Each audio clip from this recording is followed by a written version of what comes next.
Once again, in the wise words of Dan Gaskin, we have a slobber knocker coming up next. It's going to be Norway versus Ukraine. And Derek, why are these teams so good? Well, Mr. Daniel Falcone, we have empirical. We have evidence that Ukraine have got what it takes in the global games, as they are our runners-up from last year in the global games, and they have a very strong team this year as well. Had a good run through the group stages. So them, it's just we know that they're good. We've seen what they can do in the global games.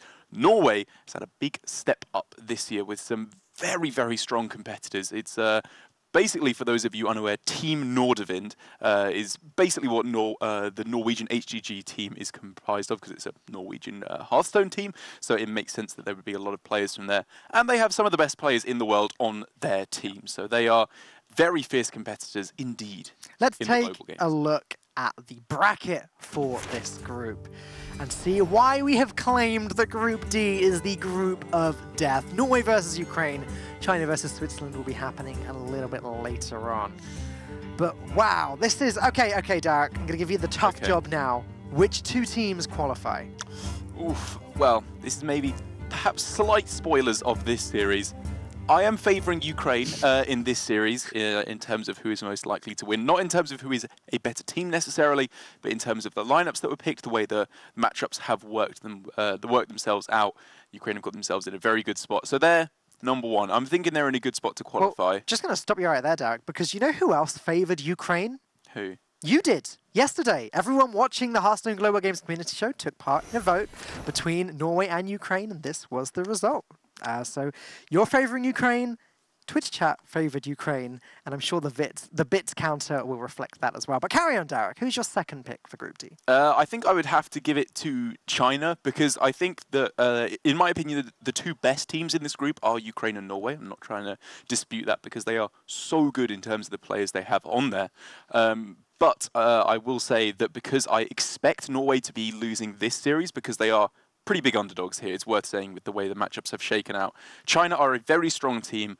Not to say I don't want to take anything away from Switzerland, I should say, but as good as I thought China would be before the global games, they've just outperformed even that. Yeah, it's true. Let's take a look at the teams, though. Ukraine, Norway, 8 incredible Hearthstone players across the board here. Hunter Ace, NTR, Zorkthor, and Kolbane, Nordavind, as you said a moment ago, versus Kalento, Insane, Nairia, and Old Boy, who yesterday you said you were Sold Boy for. Yeah, and then Dr. J had a go at me on Twitter for stealing his joke and then just slam dunking on the old US of A. But we do get to see lovely shots of Norway here. Beautiful country, I hear, and we will be getting to see a tour stop in Norway in a couple weeks' time in Oslo. So I'm sure some of you professional players at home will be excited to visit that lovely country. But now it is time to get this game underway. That's enough looking at the sights. We're in serious Hearthstone mode. Go away, Ukraine. We are ready for the picks and the bans. Let's take a look at them. Yeah, and with the way this has worked out, there were obviously all 9 classes brought by both teams. It's the global games format, 4 of which will be 4 of which will be banned away before they have 5 classes left.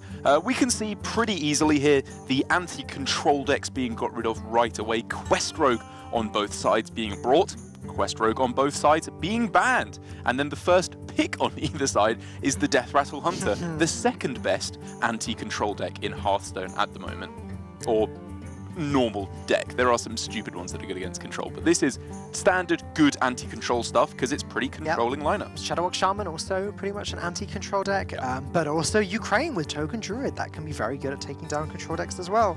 Interestingly, Odd Warrior brought from both sides. That's not something we see that often. Odd Warrior does tend to get banned out quite often nowadays, which is a bit of a surprise. I think Warrior has had the biggest turnaround since before the Boomsday came out, because Quest Warrior was considered to be one of the worst decks. Yeah, people were not happy with that. They didn't want to bring the Warrior, but you have to bring all 9 classes. You have to do something with it. But it makes sense here to me. We've got a lot of decks that are not the aggressive versions of decks that classes have. Like we have Evenlock instead of Zoolock.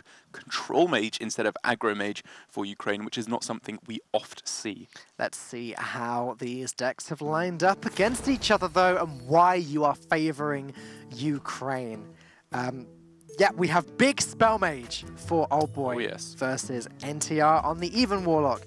It's not good for the Warlock, and that's a trend that continues pretty much through the entire series. Norway on the Odd Paladin versus Ukraine on the Odd Warrior. Hunter Ace on the Odd Warrior versus Ukraine on the Death Rattle Hunter. These matchups are all looking favoured on Ukraine's side. They are indeed. The first match to be getting rolling with Big Spell Mage versus Even Warlock was a little bit of a learning curve for me, because if you, when both of these decks were kind of rising in popularity and I hadn't played the matchup that much, I would expect it to be a decent matchup for the Control Warlock. You've got some big threats early on, you have consistent pressure, you have Blood Reaver Gul'dan, which has obviously pretty much the best Death Knight in Hearthstone, if not right up there.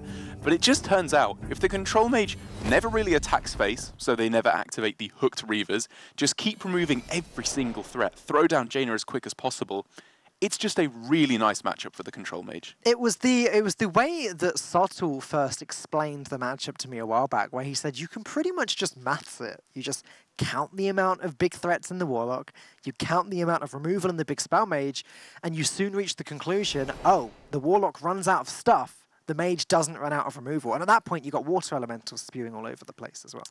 However, you say it's been mathsed out, but I have heard rumblings from over the pond from Team Tempo Storm, Muzzy in particular, that he actually doesn't hate this matchup from the Even Warlock. I could be misquoting here, because I think I heard it from someone else was actually saying it, but I've heard people saying Muzzy actually doesn't hate this matchup, because what he goes for, he hard mulligans for Gul'dan, and then he does not tap for the entire game. An Even Warlock, where the point of the deck is that your hero power costs 1, he just doesn't tap, plays Gul'dan, and goes for fatigue. And here we see Norway have Blood Reaver Gul'dan right at the start. I would honestly not be that surprised if we just see them not drawing a card for the entire game and trying to fatigue. Yeah, well, he's got the tools to be able to do that. This whole opening hand is sort of looking okay. It's not the giant Twilight Drake start that the Warlock would usually hope for, but you know, it's something. On the other side of things, though, Old Boy got Polymorph, great, that deals with a Giant. Dragon's Fury, great, that deals with the board at some point. Okay! Interesting. I'll just go ahead and eat my words, Derek. Talk me through that one. Well, what I'm talking about here, this is hearsay. This is when I think actually remembering back to it, this is when I was talking to Amnesiac on Twitter about his lineup for playoffs. He was talking me through, or when he finished with Even Warlock, basically, Amnesiac, very good Even Warlock player, was explaining it to me a little bit, and he was saying, I think, there's an alternate strategy you can go for outside of the standard game plan of just trying to hit Giant and beat them down and hope they don't have the answer. Maybe that is the more standard game plan. I am not saying it's the right way to go. I'm just saying, in such a miserable matchup as this one, it's definitely worth considering. Yeah, for sure. One of the other things that the Even Warlock, sort of on a more base level, can do to play around much of the removal from the Big Spell Mage is put their threats on the board in such a way where there's not so many that a Dragon's Fury would cause immense damage, but there's not so few that a single Polymorph will deal with everything. If they can just sort of measure their threats down, maybe 2 at a time, 3 at a push, play around the breakpoints of the Meteors and the Flame Strikes, etc., there's definitely stuff that the Warlock can do to push in this early damage. And that is a game plan that can beat Jaina. Can beat the Mage if Jaina is not there. Right. If they do have Jaina, that plan does not really work because you're not putting on enough pressure because you're playing quite slowly. And also, when Jaina comes down, their giant spells aren't overkilling on your 1 or 2 minions. They just take value trades on the board. If you play a couple of 4-drops, they trade in with the Water Elemental, they ping, they maybe have to go for a Meteor, whatever. There's plenty enough removal to destroy everything the Even Warlock is throwing down. Yeah, that's true. But for now, we see neither hero card represented in the hand. NTR's through choice. Old Boy's very much not so.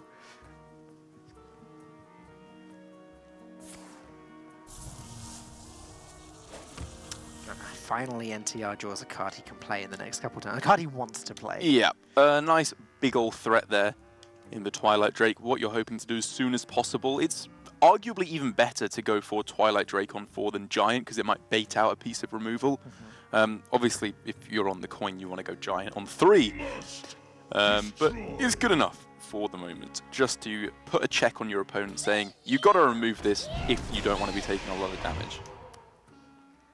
It's nice to see Old Boy and Insane playing together. Something we haven't actually seen that much this year, which has been a little bit disappointing. The teams gathering together and playing under one roof, but yeah, we saw that from the Philippines, was it? I Philippines have always done that. Yeah, always under one big roof, one happy family. One of the teams that did it a lot last year was Austria, but not so much this year. Oh yeah, I remember. Was that in Life Coach's beautiful mansion? That's right. Yeah, if I was on that team, I wouldn't mind a trip there as well with them. Yeah, so Life Coach, we're coming over to play global games. Can we, you know, watch it on your massive TV, swim in your pool as well?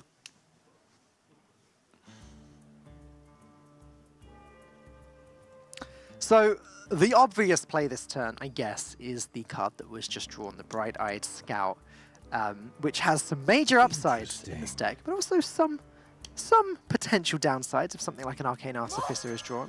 But we're going to find out. Okay, that's an upside. That's good. Yep, you quite happily take that as Ukraine. It's not quite as good as getting a Frostlich Jaina, because you obviously can't play Dragoncaller Alana on turn 5 unless you want to play a 5-mana 3/3, which is laughable, one might say. But it's a nice way to maybe go on a later turn, Dragon's Fury into Dragoncaller Alana on the same turn. That is one hell of a tempo swing. Oh man, that's difficult to come back from. Obviously NTR can hold back Hellfires, can hold back Defiles, things like that, but that's a lot of work that Norway have to go through in order to deal with this one board. And they can't exactly play around a 5-mana Dragoncaller Alana. No, I would agree with that. Like, they have to be thinking, if it's any of the big spells, it doesn't make that much difference, because 5 mana, 6 mana, maybe 7 mana from a Flame Strike, it's not the biggest difference in the world. You're probably just needing to be playing around them anyway. So I think they'll just be carrying on with their regular game plan. Holding back answers for Dragoncaller Alana anyway is just going to be part of their game plan. If it's Jaina, it gets played right now without even thinking about it. Yes, I would agree with you there. But when Norway already this far behind in the series, I think Frostlich Jaina on turn 5 is something they're owed by the universe for it to not happen. The universe isn't here to do anyone any favors when playing Hearthstone. Well, that was oddly nihilistic.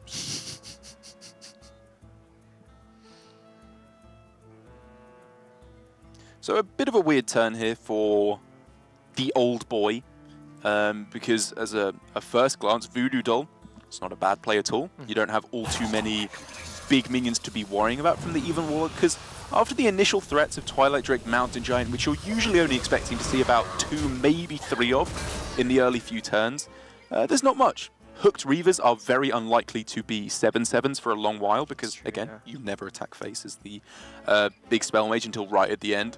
Lich King is still a ways off. I think using the Voodoo Doll here, it's not necessarily overkill, because anything that comes down on the following turns, there's still plenty of answers for. Yeah, I mean, Twilight Drake is one of those premium threats that you do want to be removing as the big spell mage. Mountain Giants, and I guess Bone Mare is another thing to think about. Like, any minion that does stick to the board can become one of those big threats, which probably does improve this matchup ever so slightly for Norway. The addition of Bone Mare. It's a little bit of extra burst damage at some point. It's another way of creating an awkward board with 2 minions that just can't be dealt with. Yeah, a nice big threat. Because we are making it sound like this is an unwinnable matchup for Norway, and it's a bad matchup, make no mistake. They are unlikely to be able to get this done. But they are playing consistently very big threats. This is, you know, not a bad few turns we're seeing from them.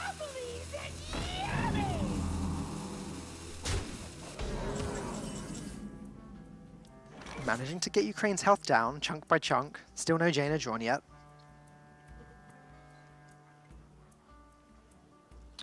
Plenty of healing available, though, even just in the Arcane Artificer, though. Getting yourself out of range of Hellfire, Bone Mare, a Lich King card. If it gets down to that spot, there is that backup for Old Boy, but it's not even looking like it will get to that spot as it currently stands.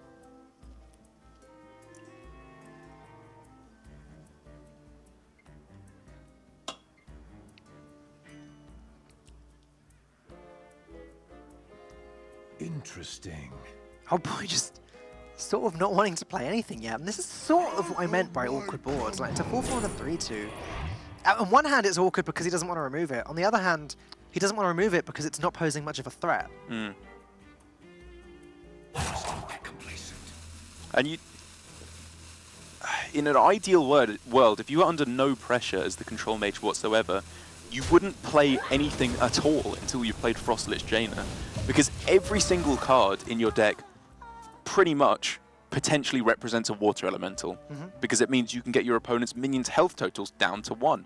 Maybe if you play Voodoo Doll, you can ping that. Just every minion that's played onto the board potentially means another water elemental.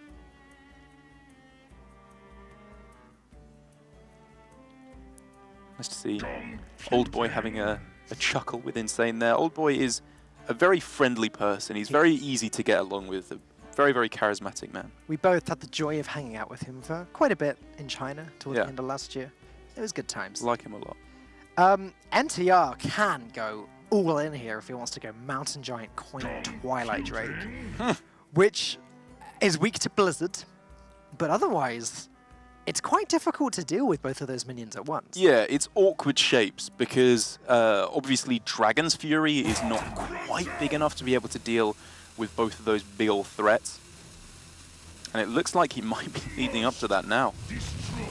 And the thing is, if Blizzard does get played, Norway can just silence his own Mountain Giant and go face with it for 8 next turn. That's a very good point as well. Excellent positioning for Meteor as well from NTR. In this case, it's not actually even a meme. You do have to protect yourself around Meteor positioning.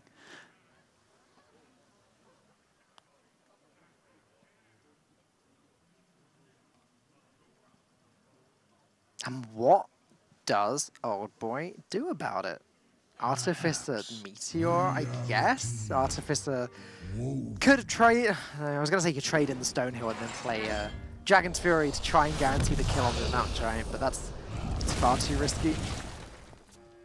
And there we see it. You may be spamming in chat now, missed 1 damage, LUL. And if you are, first of all, great job. You are a hilarious person with a great sense of humor. Second of all, though, you're wrong. Because you just don't attack face with this big spell mage until right at the end, because you do not want to be activating those hooked reavers.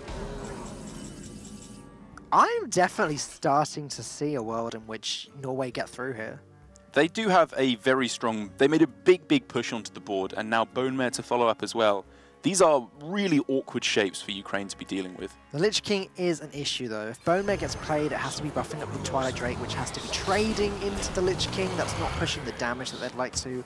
Then a Dragon's Fury would clean up the board nicely, so I really like the Lich King coming down this turn from Old Boy. Nothing else really gets the job done. Sindragosa can kind of just be ignored, I guess. And a Lich King card could be really good. If you get Doom Pact, maybe that's a bit risky because you don't have Jaina yet. And you might just burn it off the top. But Obliterate here is nice. If Old Boy was to get Death and Decay even, just to mop up these boards in combination with the Dragon's Fury.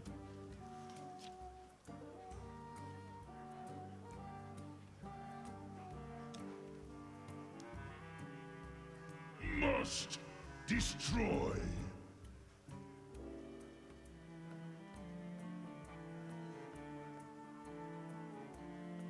Is there any other viable way here other than just bone marrying up the Twilight Drake? That's really what they're trying to find, because it's not a good play. I'm not saying it's the wrong play, but it's not something that you want to do, because all of a sudden you're so vulnerable to Dragon's Fury, to Blizzard Flame Strike, even to just Flame Strike ping on this turn would be fantastic against this board. But like you said, there isn't really anything else. Spellstone wasn't big enough. If you silence the Lich King, it's still an 8/8 ready to trade onto your board very cleanly. It's just too much removal still from the Mage, a complete board clear available should they choose to take it. Yeah, and that's a lot of NTR's threats gone now. All NTR can really hope for is an early Gul'dan within the next few turns before Ukraine get to draw their Jaina. Even then, it's going to be a struggle. And as we can see, there is a 5-mana Dragoncaller Alana there. Ukraine are going to want to play a few more spells before playing that, but when they do, it's going to be very difficult for Norway to come back.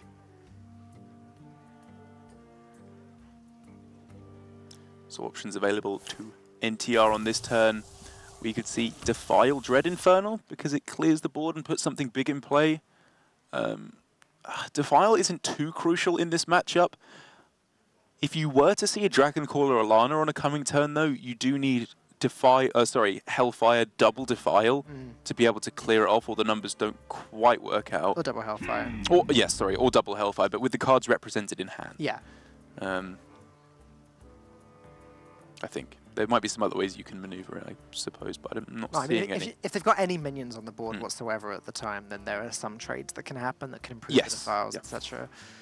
Wow, Hellfire, Mountain Giant coming right down. That is maximum possible pressure for this turn, because yeah, Defile, Dread Infernal was an option, but it was also a lot less damage to the face and a lower statted minion on the board. Sure, why not? Just get down the grandest of boys. And just hope that this Giant can connect to face. Even if it's just once, then maybe if you get Gul'dan off the top and they don't get a Jaina, you can get that repetitive damage through and just hope to burn them out with the 3 damage to face every turn. So, Ukraine can deal with it, but only easily with Polymorph or Obliterate. And if they want to play the 7-mana minion, then they're going to have to play Obliterate with it, which is sort of the same as the Mountain Giant hitting the face once. It is, but you remove it and you get to play what is effectively a Spiteful Summoner in terms of the amount of stuff you're getting onto the board. It would be a random 8-drop, which is probably better than a 9-drop. But I guess they're talking you through it and thinking, probably I would imagine what I was also hypothesizing in they just get they get Gul'daned too much to the face. But now we can see, even just for a couple of 5/5s here, Norway are thinking, this is most likely, Ukraine are thinking, this is most likely a trading tool, but if they somehow don't have the answer, yeah, we can just win. There's definitely a clear here somewhere with the 2 Defiles and with the Dread Infernal. It should be possible. First Defile does 2 damage, then second Defile does 2, and then Dread Infernal finishes at the board. And there are other things with Spellstones as well. Yeah, you do have to use quite a lot of resources though. Like you can go trade with your sheep into one of the dragons. Dread Infernal double Defile. Like yeah, they'll do it this way around. It gets expensive. So the sheep can hit the face. Fair enough. Either way, this is a lot of resources having been used up. But it does once again, for the nth time in a row, put NTR on the aggression. In the driver's seat, on the board. Finally has something on the board that might stick here from where they're sat at least. And even if Obliterate does clear it off here, like you said, it's like one attack got to go through, which means Gul'dan off the top maybe can provide enough Smork potential to close this out. I do not find it a likely possibility because Jaina at any point before they die pretty much closes out that possibility. But Norway giving it a good shot here. My calculations with a random 7-drop. Yeah. All right, sure. 7 mana. 7 mana, that's not bad. 10, 11 worth of stats. Yeah. Yeah, we take pretty that. good. Whilst also clearing up NTR's board.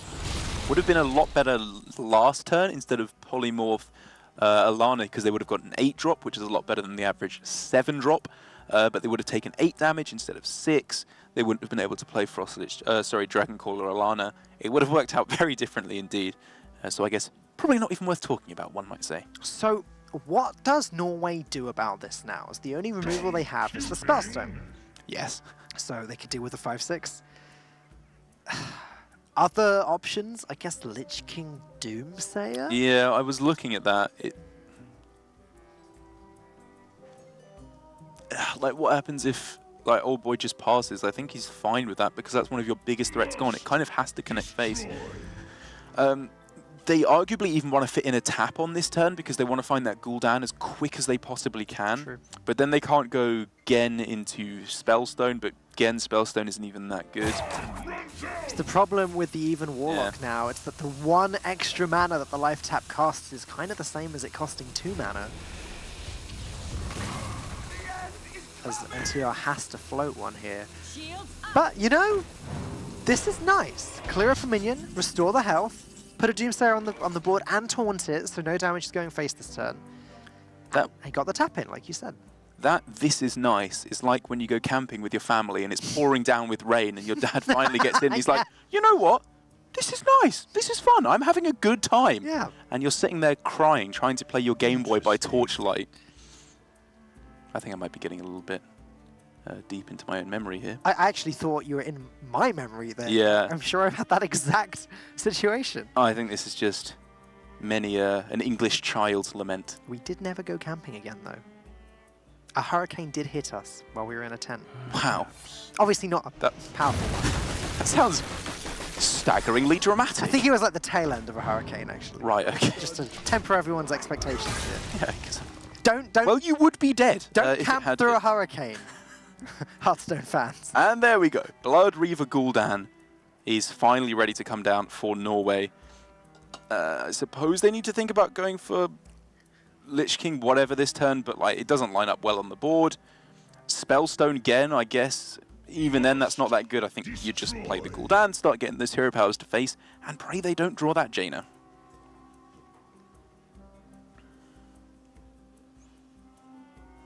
Or maybe considering a self-silence for 2 damage to face.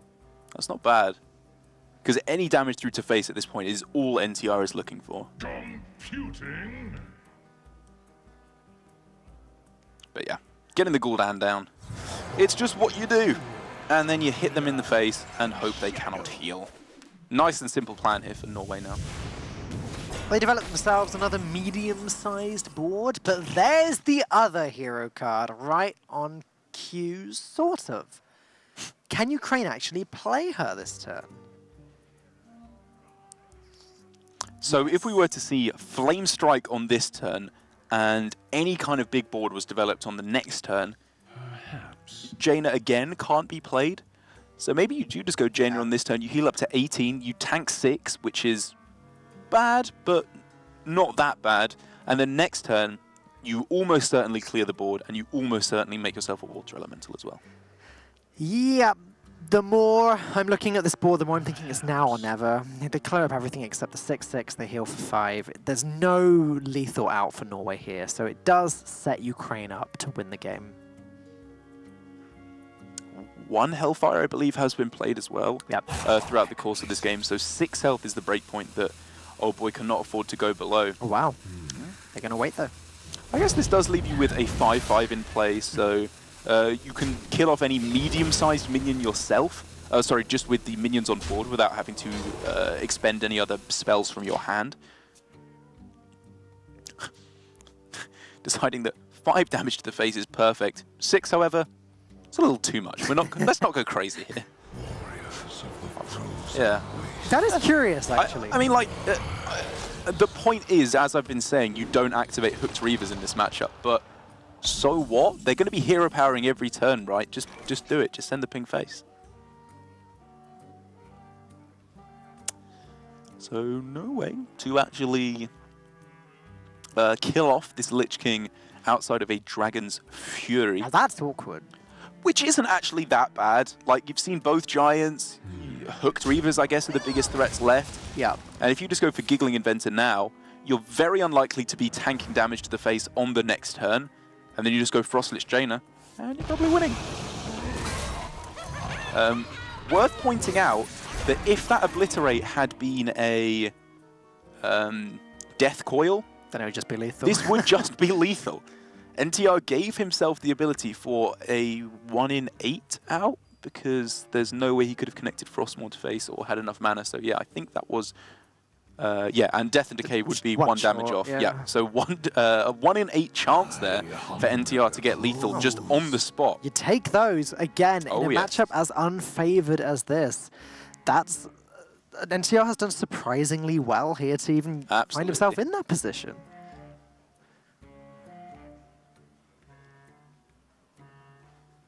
But time is running out. Norway running out of cards in their deck, running out of time before Old Boy plays that Frostlit Jaina. And can't really do all that much this turn. Double silence the Neutrons and ping face. Yeah, that doesn't... I'm not giving that a 10 out of 10 in terms of plays I've seen. It sort of prevents Jaina though, doesn't it? What, if you go double Spellbreaker and then Hero Power face? Does it? They just go Jaina. Like, you clear off one of them, you're only tanking 4, you're at 15, you're... No, that's true. Or, sorry, you're at 12.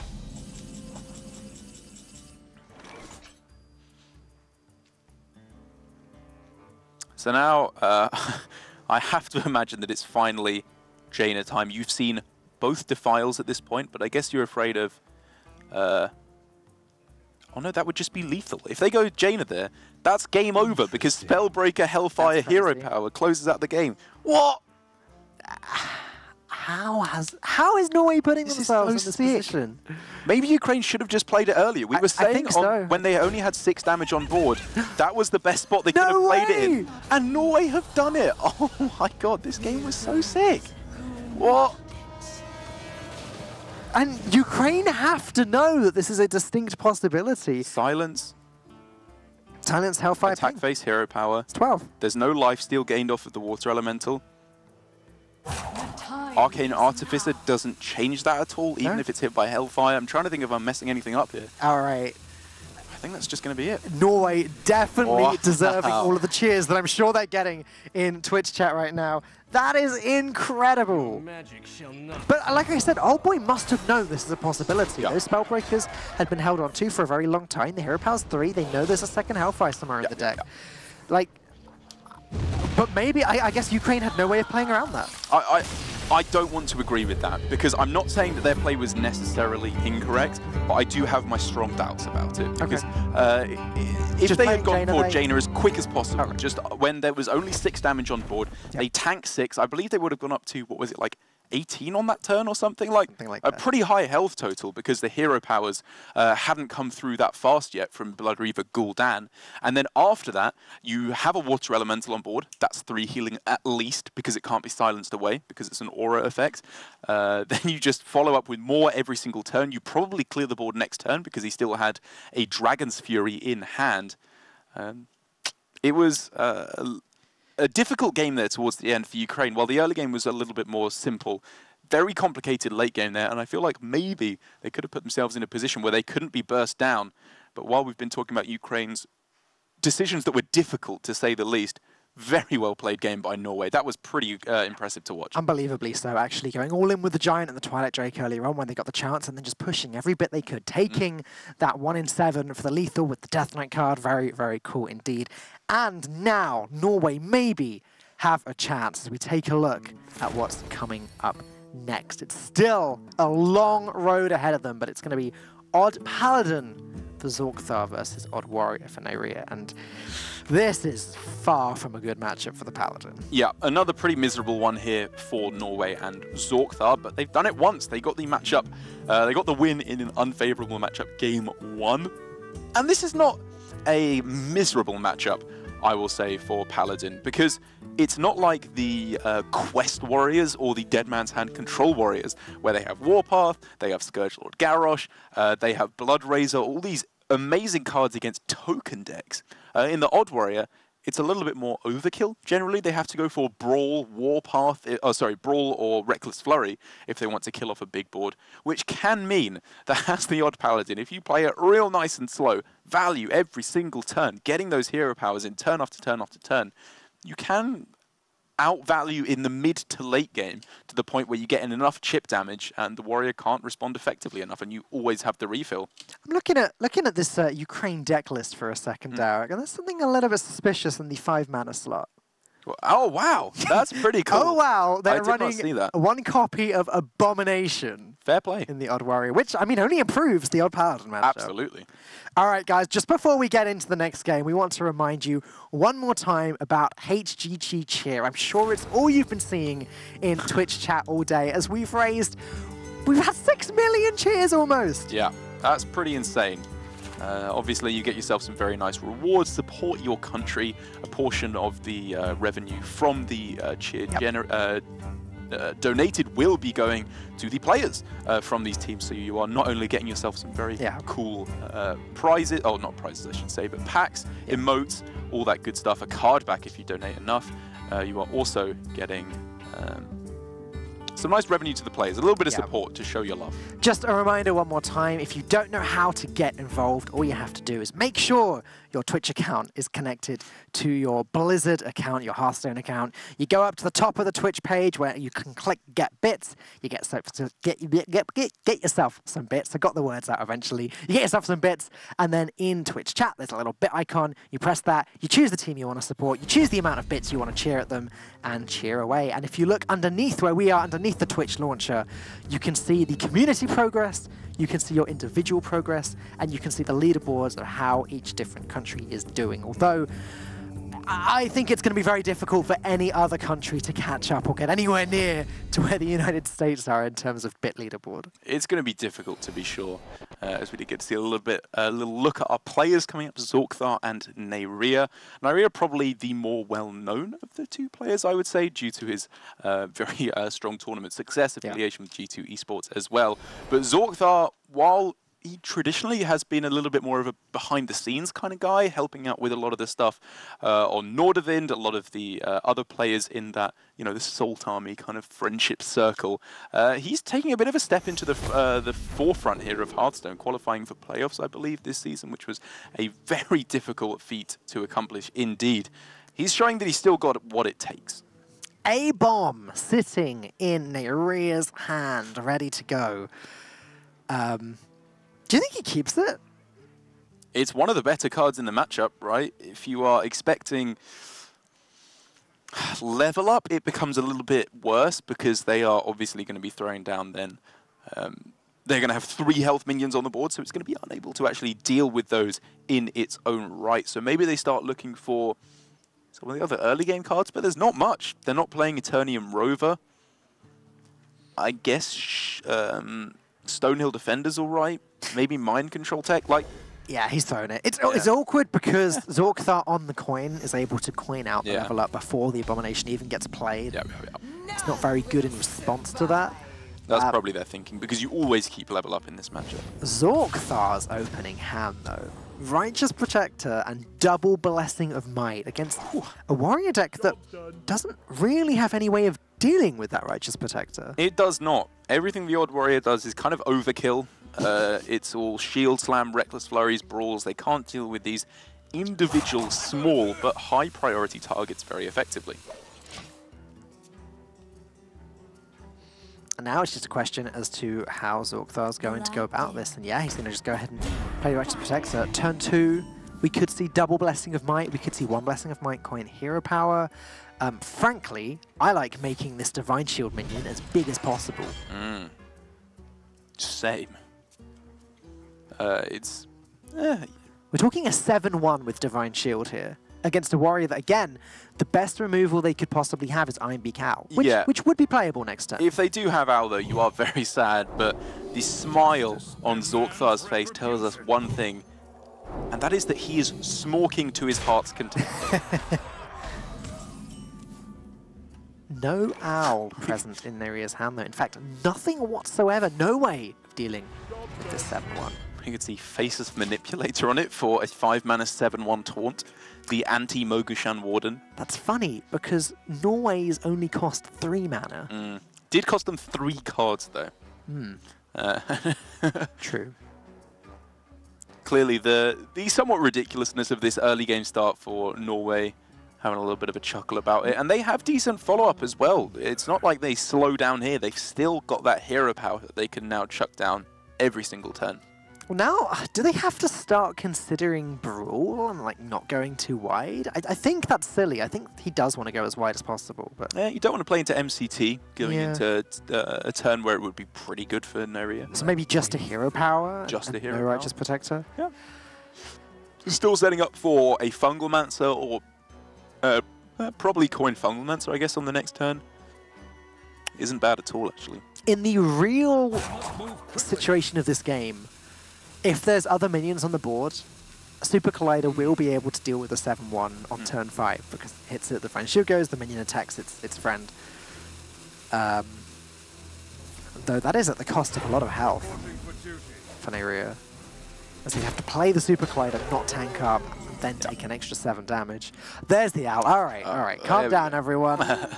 And I like this a lot from Zorkthar, holding back the Righteous Protector because it plays around mind control tech. And also, now that they've developed a very big minion at the start, which has now been dealt with, they can actually slow down, I think, here. Take it a little bit slower in terms of their resources, at least. Not playing too many each turn, try and fit in those hero powers. But for the moment, at least, I guess they're thinking their main win condition is just going nice and aggressive. Yeah, I mean, Ukraine sort of needs to deal with at least one of these 3-3s because level up is something he'll be thinking about. Maybe level up's no good with only 2 Silverhand recruits on the board, but still, his other options are... Well, he could Ziliax and deal with one of them. He could play the Diehorn Hatchling to protect himself. I don't mind setting up the Super Collider here myself, though, hitting that into one of the 3-3s, leaving just 1 minion on the board. Yeah, I like it. You've got a whole bunch of armor gain, obviously, in the hero power still waiting to go, and the Ziliax to boot.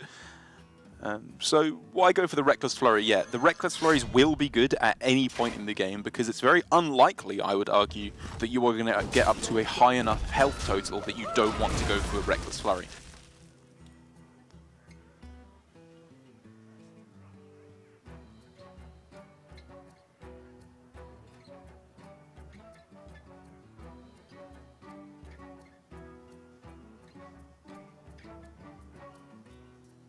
And now things have to slow down a little bit for Norway. Zorkthar could go as wide as possible. He could hero power lost on the jungle Righteous Protector, try and set up for an incredible level up next turn. But that's weak to so many things now. It's weak to Reckless Flurries, it's weak to Brawls, it's weak to Mind Control Tech. It's even a little weak to Dynamatic. So how does he play around all that stuff? Righteous Protector at the moment feels to me like the obvious option to play here, because if you play it next to the 3-3 and only the 3-3, then the power of Super Collider is definitely mitigated quite drastically, only able to kill off a 1-1 Righteous Protector. In fact, now it won't be attacking anything at all. As, yeah, okay, a 3-mana 6/6, sure, that's difficult for Ukraine to deal with. That's not weak to Reckless Flurry. It's not too weak to Brawl even. Yeah, if it survives, that's great. Real nice play from Norway. It just works out well against the Super Collider in particular, taking off your own Divine Shield. Reckless Flurry doesn't do enough because you're still tanking the 6. Man, if Zorkthar can win this game and Norway go 2-0 up, if they win this series, I have to be honest, at the start I was saying to Lorinda and Gaskin after they just got off, Norway are not winning this series. Yeah. They are so unlikely to be taking it because of how poorly their decks have lined up against Ukraine's. This would be one of the biggest upsets we've had at the Global Games. Yep, agreed. Again, not speaking to the quality of the teams themselves. Absolutely. In general terms, Norway beating Ukraine wouldn't be an upset, but ever so slightly, as we've seen, the community seems to think that Ukraine is favoured, but also the fact that the lineups have been so favoured for Ukraine. As yeah, Ziliax, okay, weapon deals with that, sure, makes sense. Ziliax is now protecting Noria's face, it's got the lifesteal on it. Alright, Norway back in a rough position again. Was a little bit of a tough choice, I guess, as to whether you attack the 1-1 with your weapon or your Ziliax, because you could have taken 2 less damage to have a 6-6 on the board rather than a 6-3, but I guess when I actually spell it out like that, it's pretty clear this was the way to go about it. Now that 6-3 just cannot get to the face. Yep, it cannot. I guess Fungalmancer, or Lost in the Jungle Fungalmancer, or Corridor Creeper Fungalmancer is the best you've got. But that does then mean they can just smack into the... Yeah, the Super Collider can deal with things here, potentially leading to a lot of damage being taken. But I think Ukraine's pretty happy with that. So if they go Super Collider into the Fungal Manta and it goes, quote-unquote, the wrong way into the... yeah, into the Creeper, then Dynamatic would not deal with everything, which is kind of bad. It doesn't deal with everything anyway. Could he play Dynamatic first? It's so difficult. Like, what are the chances of it killing the 2-2 and not killing the 8-2? Pretty slim. I mean, if it does kill the 8-2, you're fine. Yeah, then you've just killed an 8-2. Maybe. So the more I'm thinking about it, the more I think Dynamatic isn't that bad here. The problem is, if it puts both the 8-2 and the 2-2 on 1 health, that's a disaster. Maybe you just go Dr. Boom. If you go Dr. Boom, smack into the 8-2, even into the 2-2, just you take more damage, but half the time it's really good. It's such a tough turn here, man. No. Yep. Team Ukraine struggling for a decision. They've gone with the 50-50. Just going for it. They get rewarded. It does deal with the 8-2, and then they just drop Daihon Hatchling. Okay, we're back in a safe-ish position on the board. And I was talking about the potential, dare I say, for Norway to be taking this series. We're starting to see now why it is such a miserable matchup. Look at these Dynamatics ready to go. They will blow up pretty much any board that Norway can throw down outside of an insane Lost in the Jungle turn. Level up turn. So I think here for Norway, it's pretty much down to finding that Vine Cleaver as quick as they possibly can. They are not running. It's worth mentioning Divine Favor. So the refill potential of their hand is severely limited.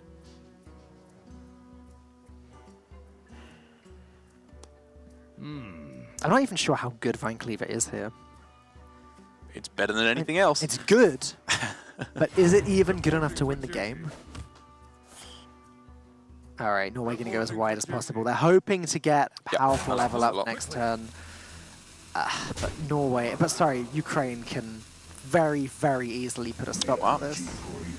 This is an interesting play, not one that I was looking at. I was imagining the Void Ripper would just be saved completely here. I didn't like the flip and then trade because you don't want to lose your big beating stick of the Corridor Creeper. But I was imagining the Void Ripper just being held back maybe for a switch next turn in combination with the level up. But here, getting the strongest, the highest amount of power on board now, leading up for Hero Power level up next turn. But all it would take is a quick Reckless Flurry to deal with everything. Dynamatics are looking pretty great too. If we saw trade Dynamatic, that would leave one thing alive. He could trade Shield Slam Dynamatic, and that would allow him to deal with everything. That's not bad. Even getting a Hero Power. Yeah, I think that's going to be it. It's kind of close because you do want to use these Reckless Flurries while you have a low health total, a low armor total, I should say. Sorry. But this also develops a 3-4. Maybe you don't even need to use the Reckless Flurries because next turn, anything they develop just gets Dynamaticked yet again. Reporting for duty. Yeah. As if Ukraine even needed it. But there's the Abomination. Ready to deal with some 1-1s. And here we go. Dr. Boom ready to come down. One of the few matchups where Kaboom is actually a fantastic hero power. Yeah. You'd still prefer the 3-1-1 microbots a lot of the time. Yes, that is true. That is true. But it's less bad than most matchups. Yeah. Replicating Menace is also incredible, actually, because of the 3-1-1s that have Rush afterwards. Yeah, the only real choice there. Just a nice way to clear up the board. And hoping here is Norway that they will be able to stick a board at some point. I think pretty much all in. It's clear to see on the Vine Cleaver. And the fact that Noria has 2 more Dynamatics is pretty absurd. I mean, they can just start killing Norway at this point. They're not going to lose board control because most of their minions are mechs, so Dynamatic just does an absurdly good job of clearing it all up. Yeah. Just the some microbots to tidy up the board and put Norway on the clock. I do really like the art on replicating Menace. The fact that it's like 3 microbots like magnetic together. Magnetized? I mean, if you want to be fancy about it, yeah, I guess.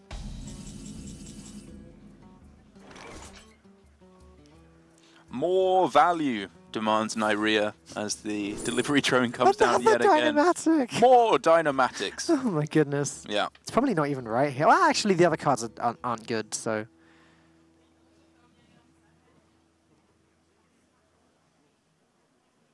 So this is Dr. Boom's master plan. It's all prey on coming Odd clear. Paladin. Oh no, wait. Of course you don't take the Dynamatic, probably one of the best cards released in Boomsday. You take Spark Drill because It has 5 I attack. guess that's the thing now. I have to be honest, I would not have picked that card. No, me neither. But I don't think Ukraine it hits cared base too quickly. much. Yeah. That's also a fair point. I think Nyria has realized he's won this game at this point. In all likelihood. If a Vine Cleaver does come down, then Abomination can actually do some pretty good work there. The Vine Cleaver has to deal with that. The Abomination Death Rattle deals with the 1/1s that get summoned immediately. Reporting for duty. All right. Here we go. All in for Norway. We could just quite happily see this being brought down to 6 health on board, so Dynamatic doesn't necessarily clear this off, but 1 trade double Dynamatic clears off everything. Well, he gets the minion with Rush from the Spark. Oh yeah, you get it with Rush anyway, yeah, of course. So yeah, it's just whatever. Easy peasy board clear here for Ukraine. Good faceless manipulator, the Spark Drill. Not a sentence I ever thought I'd be saying. Yeah, not a sentence that is correct here either, it would seem. Because I think you want to be saving that for the Direhorn Matriarch. And however this works out, it's absolutely fine. For Nyria, you trade in all the 1/1s. Zorkthar realizes this is over. He gave it a blooming good shot, though, I do want to say. That was a pretty impressive start to the game with the double blessing of might on his Argent Squire to get the ball rolling. And who knows, maybe if we hadn't seen that owl coming down for Nyria, there would potentially have been the ability to smork his opponent down with that 7-1. Possibly. It put some serious work in, but not quite enough. The score is 1-1. Norway winning an unfavorable matchup, but then Ukraine setting the score straight. When we come back, we'll be finishing up this series and seeing if it's quite as unfavored for Norway as we expect it to be. So don't go anywhere. More Hearthstone Global Games after this. Welcome back to the Hearthstone Global Games. You did not see that. Apparently, it was a joke. Thanks, production. Yeah, really hilarious joke there, guys. Joke is on us. Anyways, it is Norway versus Ukraine. The score is 1-1. We find ourselves in a very unfavorable series for Norway, although they have definitely been fighting the good fight so far. Yep, giving it all they've got in what is undeniably a pretty miserable series, and it's not showing any sign of letting up. And whew, before we even get into what the decks are that are being played, just in terms of who is piloting them, Kalento up against Hunter Ace, it doesn't get much more premier than this. Wow, the current Hearthstone World Champion versus... Do you think Hunter Ace is currently still considered as the best player in the world? I think that's fair. Like universally? Because I know that a lot of people have been saying, just saying is up there. That's definitely the battle at the moment, isn't it? In who people are considering as maybe not the best player in the world, although that is an argument that a lot of people are saying, but just who's had the best year, you know, who is doing the best in the current system. Either way, the point I wanted to make is that we've got Hunter Ace, who is the now, and Kalento, who was for the longest time just universally acclaimed as, I guess, the best Hearthstone player. Yeah, all over the world as well, especially in China. I know they absolutely love K-God, as he has been dubbed. While I was actually interviewing players at Summer Championships, I forget which player it was who said this, but one of the Chinese players, when we asked him, who's your favorite previous Hearthstone World Champion, said Kalento. I think there might have been a slight error in translation there, perhaps. But just to demonstrate how popular Kalento is, everyone knows it, everyone loves his stream, he still got it. Yep, and he's still got Keliseth too. Keliseth is exactly what Ukraine are going to be looking for now, but as time goes on, they're going to want Rexar. Rexar is the single card that wins this matchup, I think, the most. Yes, very, very important in this matchup indeed, because you just want that value to be getting turn after turn. It's not quite so important in the Death Rattle version as it is in the mid-range secret version, but it's still obviously very important to get that value rolling.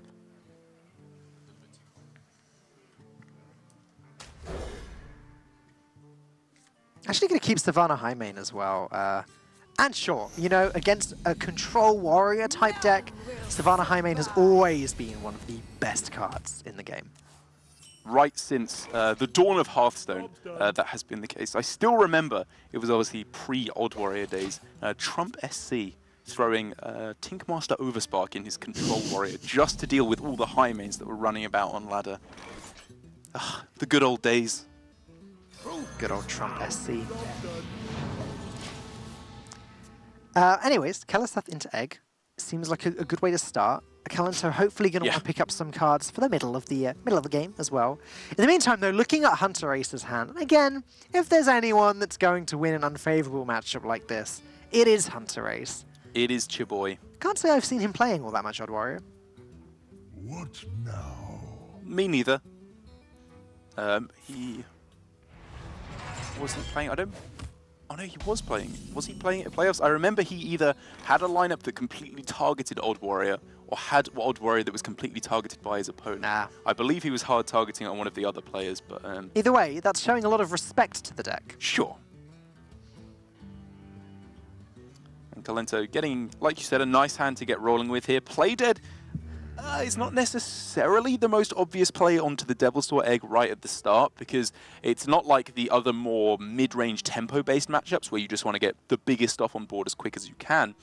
You could afford to be real greedy up against Odd Warrior because they don't really develop that strongly onto the board at all. I wonder. So saving it for later on maybe a cube. Yeah.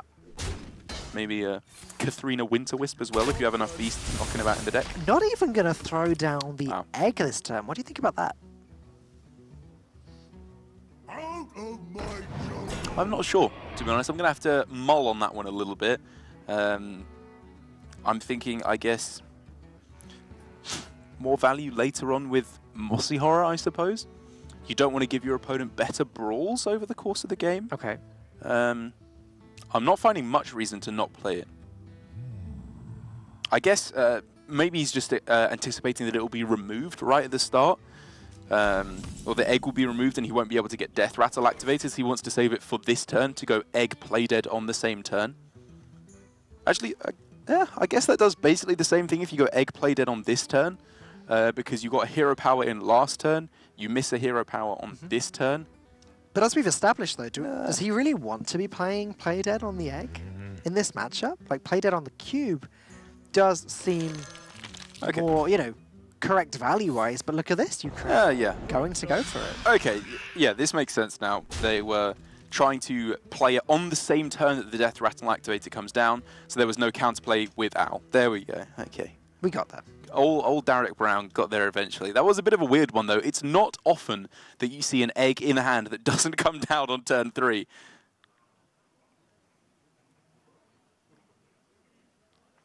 But it makes sense, doesn't it? Because it worked out literally exactly the same, because they missed a hero power on this turn, played it last turn.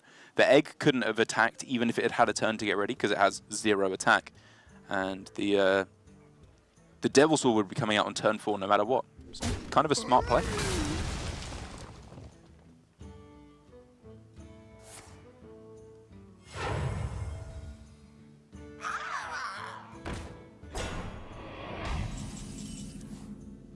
And there is the Force Cube, one of the key cards in this matchup. Surely, Kalento will not want to be dropping this on curve. Really? You think he will? It's not bad here. It's not bad. You trade in the 5/5, you throw it down. I guess you're vulnerable to Ironbeak Owl, so you want to do it on the same turn as you go for Play Dead or Terrascale Stalker. That makes sense. You could just go for the flanking strike on this turn, lead into the high main.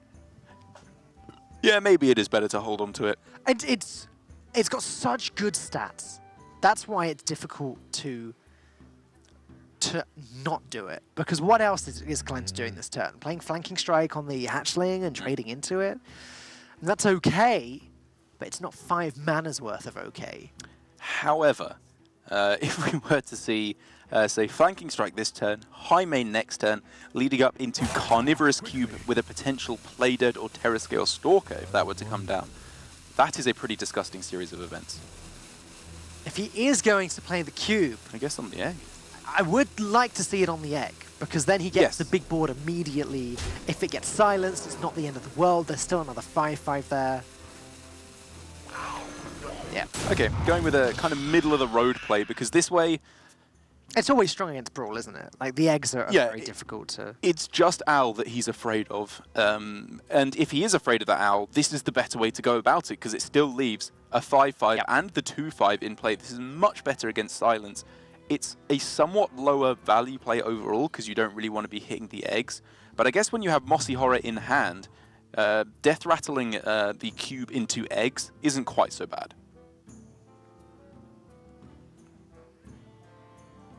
And I think maybe in this matchup, I'm a little bit too negative on cubing eggs full stop. I usually end up saying I like higher value targets. But in a matchup that is quite this slow, the eggs usually end up equaling a Devil Saw at some point anyway. It's just the damage that you lose in the immediate while they are just sitting around as eggs. Yeah. Just preventing any board clear from ever being played seems like a pretty good use of the cards. And he does have the second cube to play later on, maybe with a King Crush, maybe with a minion from Rexar. Rexar, which, by the way, Kalento is really going to want to be drawing sometime soon. Norway not even going for the Owl quite yet, because they're thinking there's limited ways that you can actually kill this off. Just Owl at next turn. Let's just go for the old Faceless here, try and get the value rolling. It does mean Ukraine has the ability to push a fair bit of damage to face, whilst also sticking the high main on this turn if they opted to do so. Yeah. Which is pretty good. And if Hunter Ace is wanting to play the Iron Beak Owl next turn, that leaves him with only 3 mana, so that's putting up a Stonehill Defender, still taking a lot of the damage over the following turn. Yeah, Kalento's in a great position here. And given the way that he decided to mulligan, keeping, I believe, both High Main and Keleseth, not looking all too heavily for Rexar taking a slow value approach, he clearly wants this game to go quickly. You just get down strong mid-game pressure that's too difficult for the Warrior to deal with. Then you follow up with the High Main, the King Crush, and just close out the game. Clearly still a tough old choice here for Kalento. We could see trade self-flanking strike to pop your own egg. Sorry, to pop your own cube so it can't be silenced away. We could see trade opposing flanking strike to make the trades a little bit more difficult. This has been a very strangely played game, and I have to be honest, I would have made some pretty different decisions already in this game. I agree, which isn't a good thing, because these are two of the best players in the world. I am quite certain they are making better plays than I would. We are just objectively bad. Okay, well, speak for yourself, mate.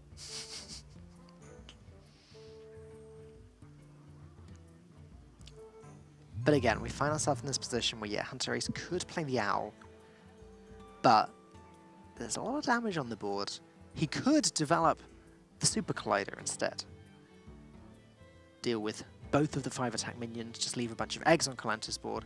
But in an ideal world, I guess Hunter Ace would like it if there are no eggs ever on Ukraine's side of the board, because then at some point, Hunter Ace can brawl, crack his own eggs open, and end up with his own 5/5s. Yeah. But you're going to be dealing with eggs, I think, at some point, unless you want to go for the Iron Beak Owl here, which again is not bad, but it's not crucial. Could even, Reckless Flurry here. Wow. That leaves Kalento with 2 eggs and Hunter Ace with 2 5/5s. That's great. That's a pretty sick play, actually. Hunter Ace also has both Owls in his hand, so he can be silencing future cubes.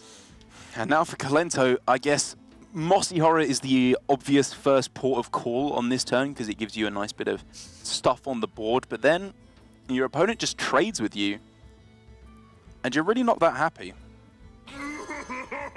I mean, Super Collider alone deals with 2 of these 5/5s. Oh, this is what happens when the Death Rattle hunted becomes the Death Rattle hunter. And it's even better than even trades here for Hunter Ace. He can equip the Super Collider, value trade onto the Mossy Horror, and then finish the other 2 off. Or even go face if he wants to. Oh! This is Smork, Odd Warrior.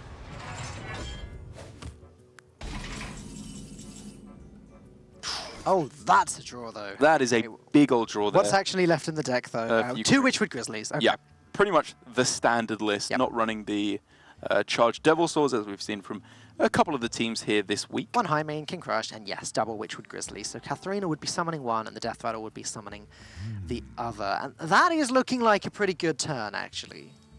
What happens if you play it to... Well, if you play it and then the Witchwood Grizzly attacks into the Katharina, it's not that bad for you. Both are still surviving in that scenario.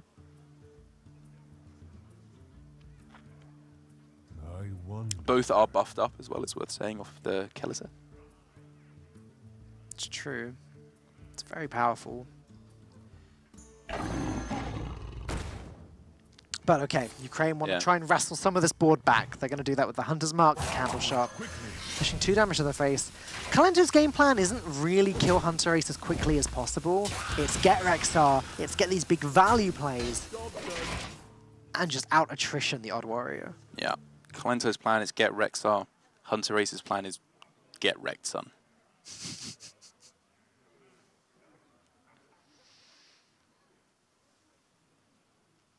Now Hunter Ace is all out of eggs. He can summon his own Witchwood Grizzly if he'd like, though. That would be a 3/10. Yeah. Not bad. If you don't want to do it on this turn, I think you probably take the gem-studded golem, though. Actually, I guess a 3/12, a 3/10 isn't bad. Yeah. 5 mana, 3/10. It defends from the Savannah High Main. It protects, and eventually it shall attack, as Hunter Ace is still very much on the offensive here. Able to keep attacking face with this 5/5 charge Devil Sword every once, even jokingly, I imagine, considering the Super Collider to the face.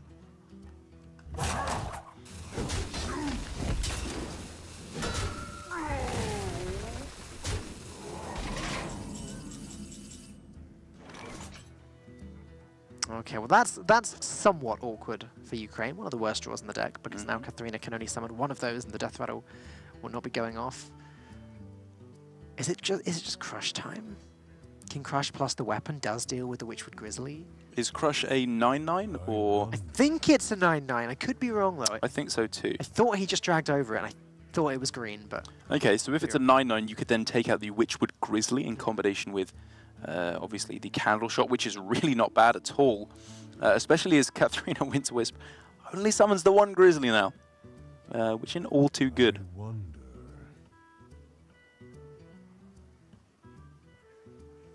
But I guess, as we've seen consistently from a lot of teams, King Crush is worth considering saving for a little bit of surprise extra burst, because although King Crush obviously has found its way back into the meta and is good when it is good off of Katharina, for the amount of stats that you're getting for what you're paying, it's really not very good.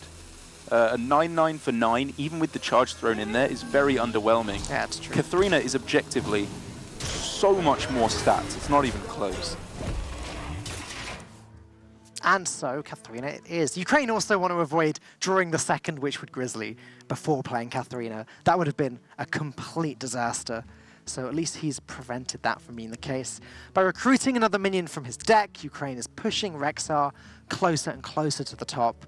He needs to draw it now, though. Just look at these hands. Look at how many more resources Hunter Ace has available to him.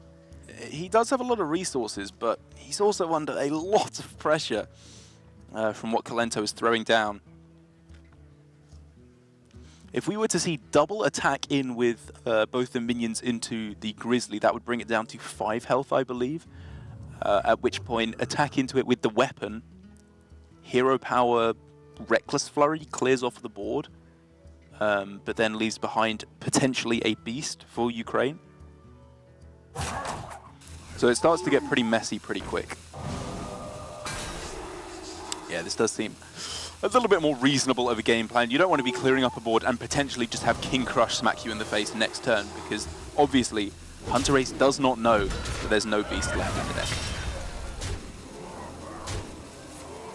Now, Kalento finds himself at 7 health, unable to clear this board. If we see King Crush on this turn, then you can't push everything else face, or you die.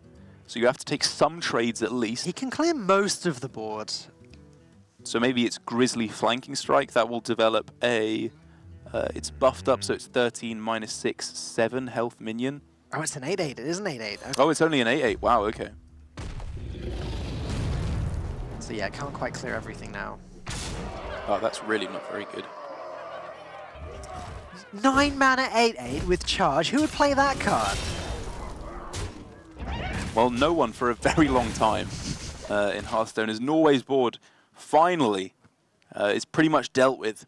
They're going to have to find the strongest way they can to redevelop afterwards, which at the moment is Super Collider, and then you can attack in and then develop a Direhorn Hatchling, I suppose. That's pretty good. That is pretty good. Given, again, that Kalento has no resources in his hand, and this is why playing the cubes on minions as small as eggs can backfire. This is why playing Play Dead on an egg can backfire in this matchup, and this is why not drawing Rexstar is a complete disaster. Yeah, this is a really interesting, and as we've seen, very difficult matchup. There were a lot of alternate lines that could have been taken by both sides, and Ukraine's decision to play highly for tempo, trying to close out the game quickly, very nearly worked out very well. They came so close to killing off Norway here, but as it currently stands, they are going to need a little bit extra, just a tiny bit more to push them over the finish line if they are going to get there. Sano Chain Gang is a little bit awkward when there's a Super Collider on the board ready to go. Almost deals with both of them in one hit. How all in do you think Kalento wants to go here? Is it Grizzly as well? So if he goes Grizzly Chain Gang, there is the ability for Norway to go Hero Power, trade in the Apple Bomb, Reckless Flurry to completely clear the board, I believe, because the Grizzly will be at 8 health, and then you trade, bring it down to 4, Hero Power, Flurry to clear off everything. Then we could see just Direhorn Hatchling traded as well. So if Ukraine do decide to go all in with Chain Gang Grizzly, they will be met with a board cleared, and then Direhorn Hatchling developed as well.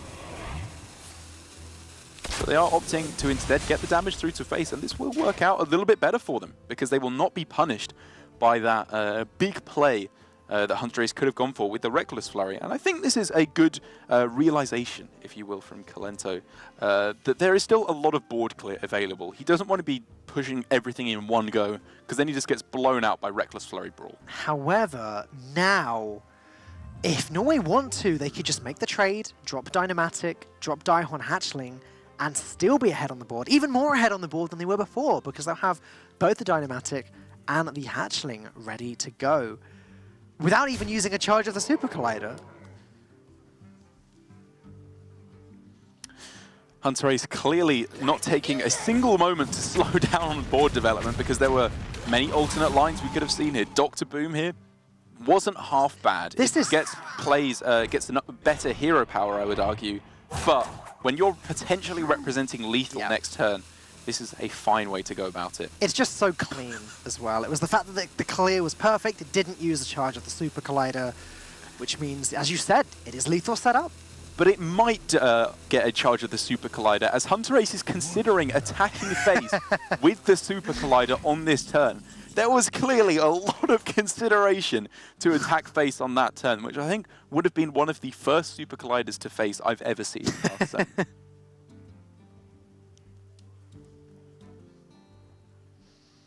Kalento now in a situation where his hand doesn't quite come together as all beautiful pieces to one big puzzle, because he can't go Flanking Strike Candle Shot to take out the Dynamatic, then follow up with the Chain Gang to put both a defensive wall and an offensive play onto the board as well.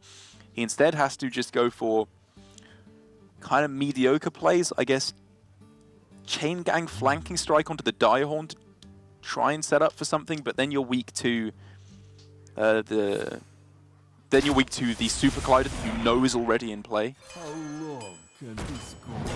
How long can this go on?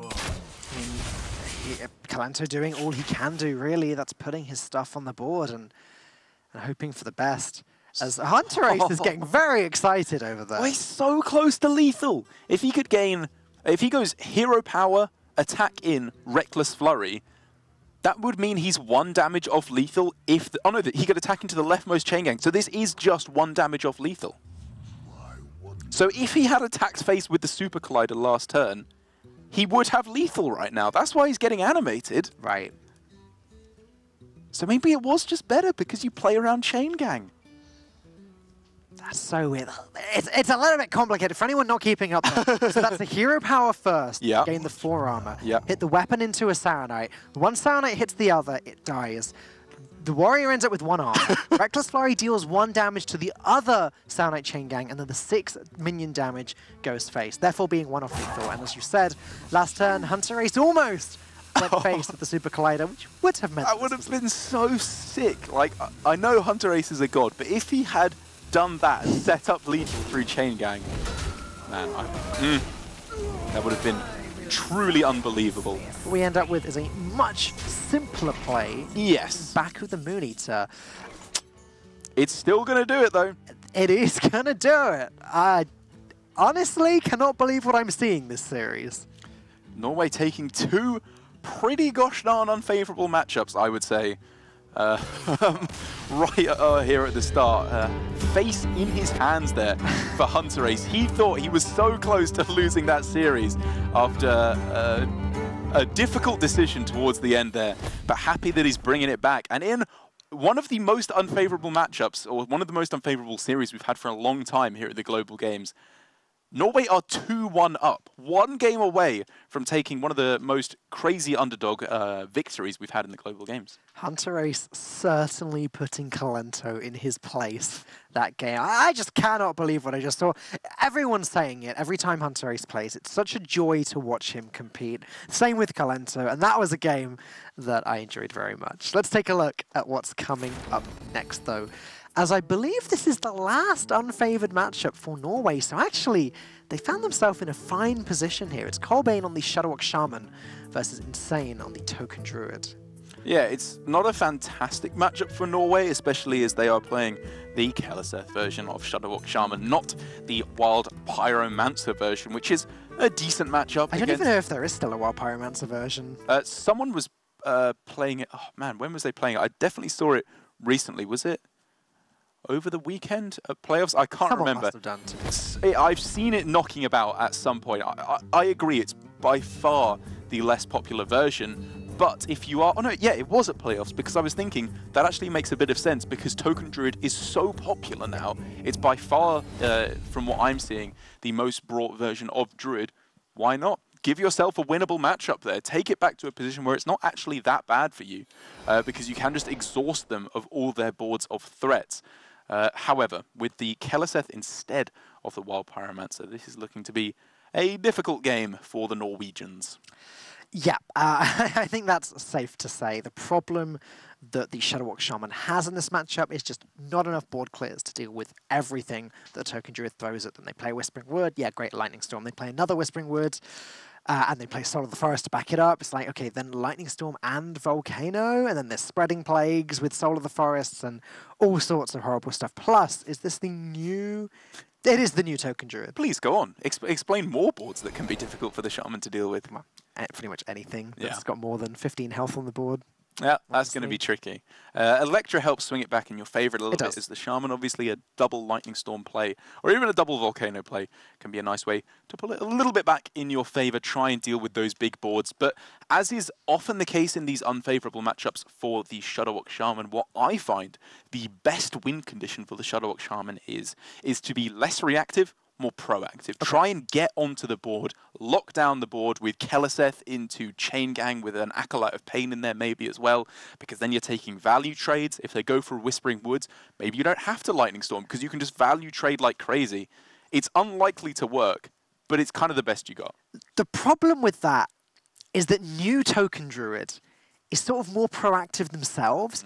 They're putting Saronite Chain Gangs on the board on turn 4. They're playing Strong Shell Scavengers on turn 5. And suddenly this is already a big board that the Shaman's going to struggle to contest with. Yeah, and it's not a perfect game plan that I'm describing. It's not like against some of the more tempo or aggressive matchups where developing onto the board is just strictly good because you fight back against their minions. You can get plagued if you go too wide on the board, and then with Strong Shell Scavenger thrown in there as well, you can be Plague Strong Shelled, and then you get Savage Roared and all that nonsense, and you're just losing. So it is a difficult dance to get exactly right. You don't want to be too wide on the board, but you also want to have some pressure so you can value trade and try and close out the game with an early Shudderwock as well. But I guess the other unspoken win condition for the Shudderwock Shaman is just doing the Shudderwock Shaman combo as quick as you possibly can. If you just draw all your combo cards leading up to a Shudderwock on turn 9, as unlikely as it is, as incredibly unlikely as it is, you can just get a victory right towards the start. What's interesting now, though, as we look towards the rest of this series, is that the only remaining game after this one is going to be Even Warlock for Norway versus... Sorry, for...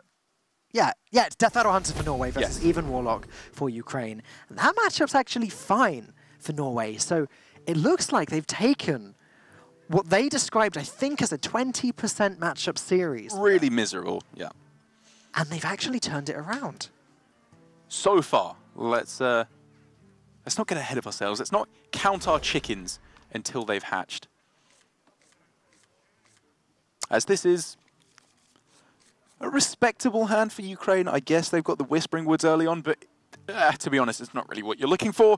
You want the Wild Growths, you want the Nourishes. I guess an early Chain Gang is fine as well.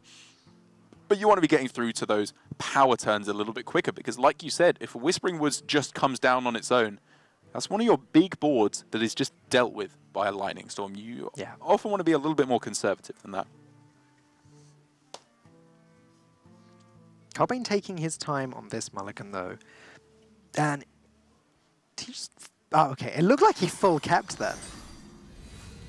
That would have been an odd one, to be sure. Let's see what we ended up with. Okay. He did a full throw.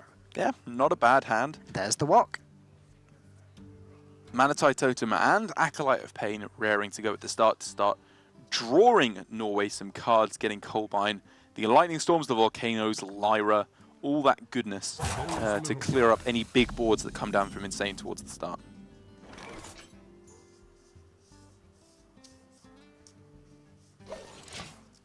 No Wild Growths, no Nourishes for Insane still now. They're going to struggle to get...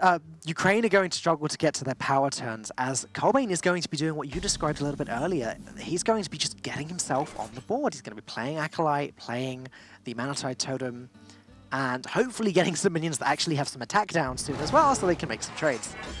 Play being made here by Norway that we often talk about, I think, a little bit too heavily as casters in not pressing the Hero Power Totem, because it's kind of fun to talk about. It's an interesting play to just not give your opponent value off of the Spreading Plague.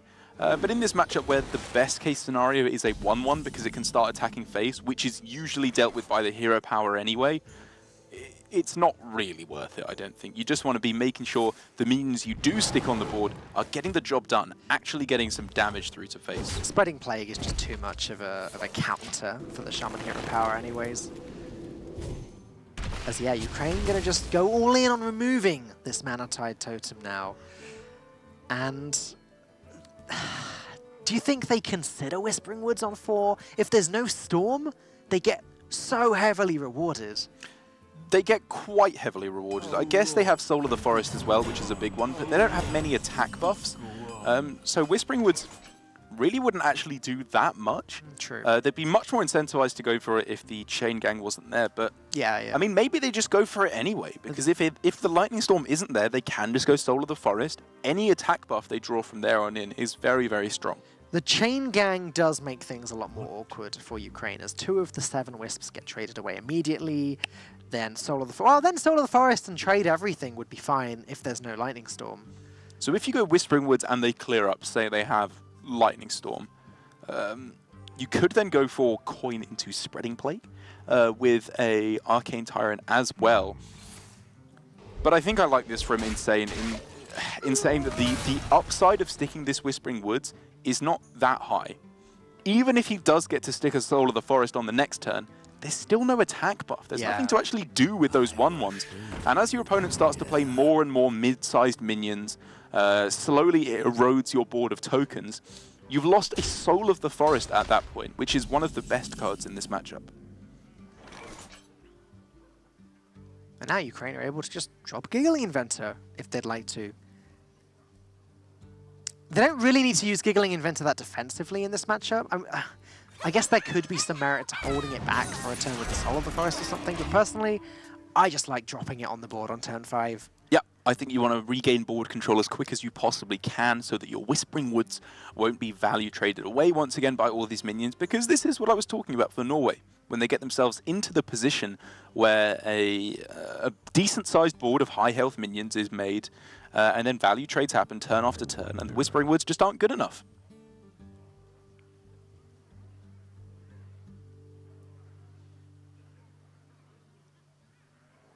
This is quite awkward to deal with without using the Lightning Storm. I guess Colbane could just make the trades and then play the Lightning Storm, but then that's a Lightning Storm that's no longer available to him. It's a Lightning Storm that could be played with Electra at some point. Oh, hello, 2-mana Volcano. Ooh. That's going to be great later on in the game. Yeah, this is the simplest play I think that could have been made, and the one that I was definitely looking at first of all. You just get more minions onto the board. They're still afraid to go for a big board with Whispering Woods or anything like that. Yep. And also, Plague isn't good, because that Annoyatron is unable to die on this turn. Man, Colbane has found himself in a good position this game. And again, I can't stress enough, having a 2-mana Volcano in the hand alongside the Lightning Storm, alongside Electra, there are a lot of boards that Colbane is going to be able to deal with. With one Saronite into the Shadow Walk, still no Life Drinker players, still no Zola, still no Grumble.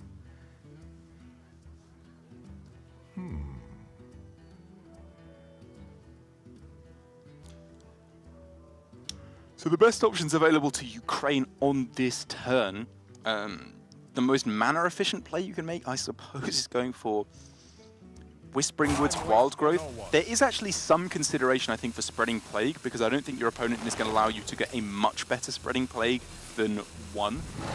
You can even throw down the Arcane Tyrant as well. But if the Wild Growth is played on this turn, you can then follow up with Whispering Woods and Soul of the Forest. Next turn, Coin UI as well, if that doesn't work out. So there's very strong game plans being set up for Ukraine over the next few turns. Second Lightning Storm drawn and Life Drinker. Norway really are getting there. They are. They've played, what, 1 Chain Gang now? Yeah. They have a Glacial Shard, a Life Drinker, just need Grumble, and the combo's potentially there. And they are finding that Grumble is the plan at the moment. That's most assuredly the name of the game.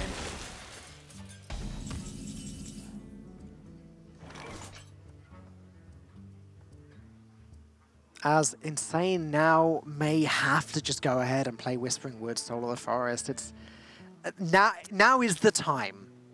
Yes, because it's early on in the game, so they are the least likely to have the answer now at this point as they go on and draw more cards throughout the game.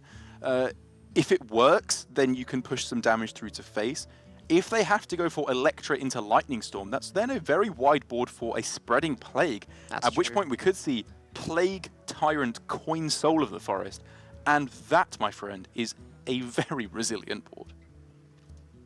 I wonder. That's true. Lightning Storm Volcano wouldn't quite be enough to deal with all of that. Well, no, it wouldn't, because Colbane can't even trade his own board away, so... Well, this is pretty sick, actually. However, Electra Lightning Storm may be necessary this turn. Unless Norway have mastered it, they've decided there is no threat for lethal just yet. Ukraine does have Coin in hand, so double Savage Royal Branching Paths is a possibility, but oh! No, they're doing it. This is a play I was actually looking at of just sacrificing off your own Sandbinder just to deny a Plague. And it is a fantastic spot here by Colbine. This was simply 5 damage to face given up and a minion sacrifice purely for the fact that they want to deny their opponent a Scarab. And I think they've correctly realized here this is the one way they are most likely to lose at the moment. Very, very cool play. Well, the win condition doesn't involve the Sandbinder sticking around on the board. for Norway. I guess that's the key point here. So just trading it away is fine, and there you go. There's the reward. Only 3 scarabs rather than 4. That's quite incredible. Yeah, a good spot there by Kolbeinn and the rest of the Norwegians. Again, obviously, if you haven't been joining us for the first few weeks of the Global Games, all players are able to talk via voice communication. So whether they're in the same room or not, there is the same amount of communication. Or a comparable amount, depending on how good your Wi-Fi is. And how bad the person next to you breath smells. Now, Norway are able to deal with this. They can play Lightning Storm and Volcano, but that would mean using up their Lightning Storm and their Volcano. Yeah, they've then got absolutely nothing in terms of board clears. Actually, sorry, I take that back. That's not true. They do have Hagatha and also a Shudderwock with a Hagatha battle cry inside of it then, which is very respectable indeed. They have the second Volcano as well, but that can't be used at the same turn as Hagatha or the Shudderwock. Yeah, sorry, I was talking about in hand because the threat from Ukraine is very imminent. Right, oh, sure. So they're going to refrain from using both the board clears in hand and just remove as much damage as possible from the board. And this is fine. There's only 3 minions there. Total damage, again, with the +6 on each minion, isn't quite going to be lethal. Not necessarily an easy snap UI here, because Chain Gang Soul of the Forest here is actually a pretty spicy play. You are a little bit afraid of MCT, but that's already a thing that you're afraid of. How does Norway ever deal with that board? They've played Lyra and Lightning Storm, so Lightning Storm Volcano is the absolute worst case scenario. But then, if there is a Lightning Storm Volcano, what is then left for Insane? How does he then win the game? That's fine. If you go Chain Gang Soul of the Forest, your whole board has a load of health. Nothing actually dies to the Lightning Storm, really. Oh, sure, so all of the 2/2s survive. Yeah, all of the 2/2s survive. I guess thinking, for the moment for Ukraine, this board probably doesn't die anyway. And we want to start drawing those attack buff cards like Branching Paths and Savage Roar, which they have not found at all here in their hand. That is a pretty unfortunate draw for Ukraine. This is just one of the major strengths of the Token Druid. It's the fact that even without the important combo pieces, they're able to just put a big old board on down, and Strong Shell Scavenger helps that a lot, as you saw the way it buffed the Spreading Plague. However, there's now a Grumble in Kolbeinn's hand, which means Norway have all of the combo pieces ready to go. They just need to play Grumble, and then they can start Shudderwocking. Might play Hagatha. They also need to clear this board, which does look like it's going to be coming down in the form of Hagatha for the moment. It was worth considering going for the Lightning Storm in combination with the Volcano, but I guess given that you've already found the reduced cost of Volcano, you may as well get it with the Hagatha, because now, if you can stick the Grumble for a turn, Shudderwock into Shudderwock potentially on the next turn is a 6 damage board sweep. Yeah. Yeah, if Kolbeinn can just last out for the next turn or two, if he can go Grumble Zola, or rather Zola Grumble, to guarantee that the Zola ends up back in the hand and the Zola can pick up Shudderwock again if it fails to proc, then Norway are going to be in a great position. In fact, such a good position that they'll be 1 series away from BlizzCon. And I know that this is an unlikely scenario to have occurred for Norway to have this combo of Volcano into Hagatha, but Ukraine could have played around this. Yeah. They could have gone on the previous turn, Saronite Chain Gang, into the Soul of the Forest. There would have been no way that board is able to be dealt with whatsoever. And then, what can Kolbeinn do? I see Insane's point of view here, that he was thinking, the board doesn't do enough then. Even if I stick a big board, without Savage Roar and Branching Paths, it's not aggressive enough quite yet. 4 mana 3/4? That can't be right, can it? Why would Ukraine want one less minion? Oh, mind control tech, right. They're playing around the MCT. That's why they'd want one less minion, yep. I was with you there for a second there, Barrett. I was thoroughly confused as to what had just occurred for Insane, if it was just a bit of a brain floop. But given that there are 2 MCTs in the deck for Colbine, it makes sense as to why they would play around it at this point. But there you go. It's going to be Glacier Shard, it's going to be Grumble, and it's going to be time for Norway to show their win condition. And it's going to be time for Ukraine to find an answer to this Grumble full stop, because if this is not dealt with, they have a Grumble on board, which Norway can then just bounce back to hand for guaranteed Shudderwock returnage. There are hand size issues. Yes, Norway, though. I did realize as soon as I said that. 10 cards in the hand already. Stupid. And so whatever gets drawn next gets burned, that's not important. But Shudderwock would have to be the only minion on the board or it doesn't get bounced. Or I guess Grumble, if Grumble is the first minion that was played, that gets bounced and then can be played again to put Shudderwock back in the hand. But it's very awkward. It's a 10-card hand at the moment. Like, you can't really afford to be going for Shudderwock stuff quite yet until you've just gone for, I don't know, Ice Fishing to dump a card from hand, double Healing Rain, just throw down a Wind Fury maybe or nothing. Wind Fury if the Grumble survives would be pretty good. So Ukraine, I would imagine, looking here at Malfurion, Armor Up, Spellstone on the Grumble, and then kill it off, because while there are hand size issues, leaving a Grumble on the board against Shudderwock Shaman is just a recipe for disaster. Oh, okay, I guess this way they tank a bit more damage and keep 2 alive, yeah. It's the same way of going, the same outcome, but a slightly better way of going about this. Ukraine do have Soul of the Forest in hand still. If this board sticks around now, then it's going to be sticking around for a little while longer. And Norway sort of have to work a lot of stuff out here, because they have to think about Savage Roars and Branching Paths and the amount of total damage available, and they have to work out what they can actually do about that. Maybe they have to Lightning Storm here, but if they Lightning Storm here, they can't play Shudderwock next turn. And so in that case, maybe then we'll just see the hand-dumpingest play possible. Or maybe they just play Shudderwock. Because if Grumble procs, a 1-mana Shudderwock still ends up in the hand. Yes. And this way it clears up 3 of the minions guaranteed as well. Yeah, good point. And there it is. It worked in the right order for Norway. Ukraine giving him a clap. And I wonder if that is just it now. I think Ukraine... Oh, sorry, I think Norway, after an insane series, they have completely cleared up the board here. They have an active Shudderwock ready to go. They don't need to play it this turn, though. They can just wait until next turn. I guess so. Then there's no worry with hand size issues. Yeah. Then. Yeah. And then if the Shudderwock goes wrong, then Cobain can just Zola it. Good point, because if it went in the exact order of Hagatha, then Grumble, then Saranite, it can actually fail once again. Good point. So I guess Norway here, because of the fact that it can go in that way, are not necessarily out of the water quite yet.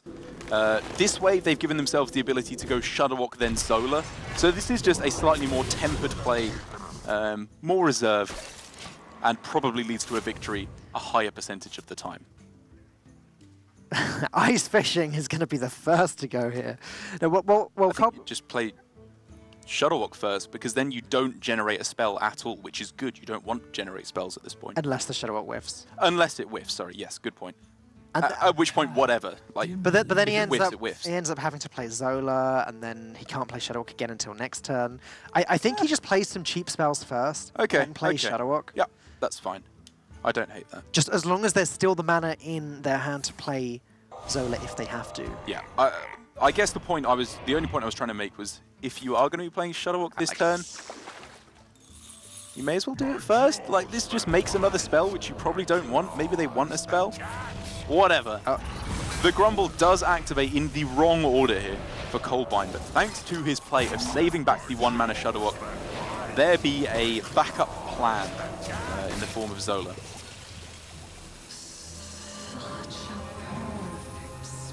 Not happy Ukrainian faces on the bottom screen there. Not really, no. They came into the series looking incredibly favoured, and unfortunately, it's not worked out for them. And this is just the power of such a strong team like Norway. I think you know, often you see players making good plays throughout. It's difficult to differentiate between some of the top tier teams, but I don't have a shadow of a doubt that some of the weaker teams in the global games would not have even been able to come close to winning this series. Yeah, I agree. This was so unlikely to go their way.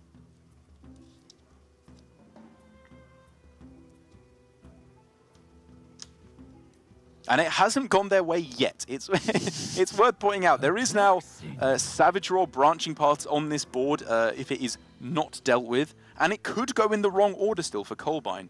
If he goes for Shadowwalk now, then Shadowwalk now. First, yeah. So I think he sacrifices off his Zola here first of all, or he just he just clears away as many of these as possible. Yeah, this makes sense because then one of the 2/2s might get frozen as well. At maximum, leaving these 1/1s.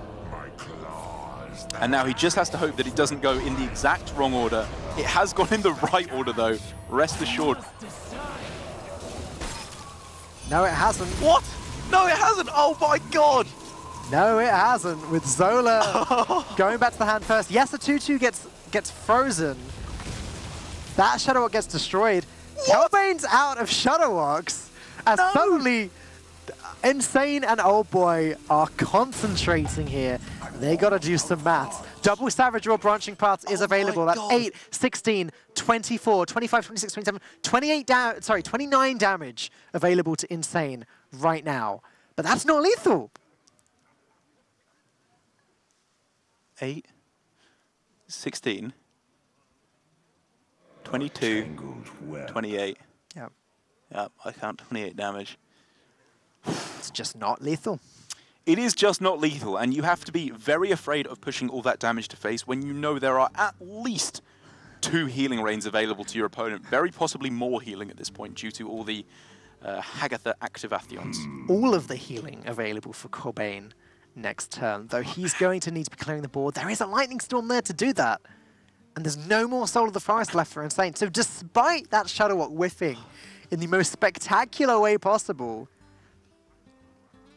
it's still looking like it's going to be Norway's game. I still think on the turn where they decided to go Ice Fishing, dump a bunch of spells, and then Shadowwalk. Should have started with Shadowwalk. Why not go Shadowwalk first? Because if it goes in the right order, you don't generate a spell, which is good. That's just one less card you have in hand, which is exactly what Norway wants.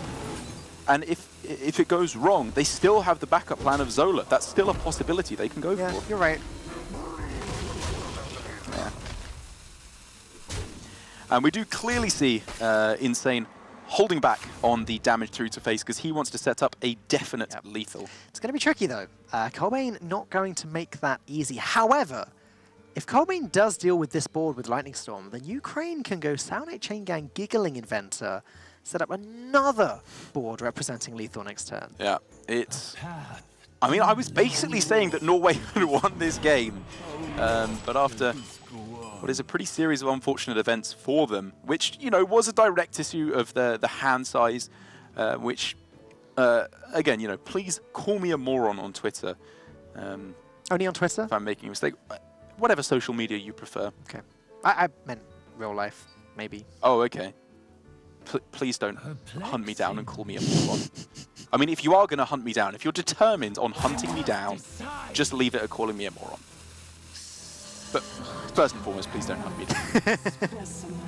But there you go, there's the Lightning Storm. And after developing a pretty nice board with the 2 Sauronites and Zola with another Sauronite in the hand, Norway seeming, again, somewhat safe. Though, what does Insane want to do here? He could use Sauronite Giggling, or he could go Giggling and the Strong Shell Scavenger. So if we saw Giggling Sauronite, is that then just a board clear with Volcano, which is still potentially available to Kolbeinn, I believe? A tangled web. Because only one Volcano has been used as the 2-mana one. Unless one has been burned off the top. I don't believe that has happened. I think it's been one Life Drinker, 2 MCTs have been burned. So Ukraine do have full liberty to go wide in terms of mind control tech shenanigans. And maybe they do just have to pray that the Volcano isn't there. Because now it's maybe starting to look like Kolbeinn has just run Insane out of stuff. This game, if you'll excuse me for a moment, has been insane. It has been insane. Sonic swipe. I guess this way, if this board is cleared, next turn they can Giggling Inventor Strong Shell as their final push. This is smart, actually. I like this because if this board isn't dealt with, this is still 8, 16, 22 lethal on board next turn. They have to play a Healing Rain here if they don't clear this off, or, sorry, put the Saronite, which Insane knows is in hand, in the way. But even if the board clear is available, or the healing does come down, there's still Giggling Strong Shell able to come down. That's 4 more minions hitting the board next turn. 2 of them will be big old Divine Shield Taunt minions that have been buffed up, 3/4s. And that will again represent lethal, so what can Colbane do about it? Saronite first, I guess. See what spell he gets. Another Lightning Storm could be game-changing here. Yeah, that's a good point. From any point on here, any AoE is the absolute juiciest of outcomes. I mean, we've said there's still a Volcano in the deck somewhere. There's 2 Farsight, so if Colbane needs it, he can fish for it at some point. Not with Ice Fishing, but with the Farsights.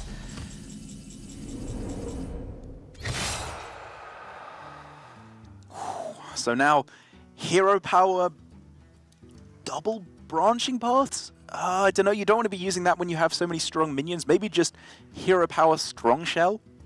Then you can clear out some of the minions, connect to face for 4. A tangled web. And then if they do have the Volcano, then you just go Giggling, and then you go double Savage Roar Branching Paths. And pray that that's enough. Because Giggling on its own with double Branching Path Savage Roar is what, 16, 22, 27 damage, I think, or something?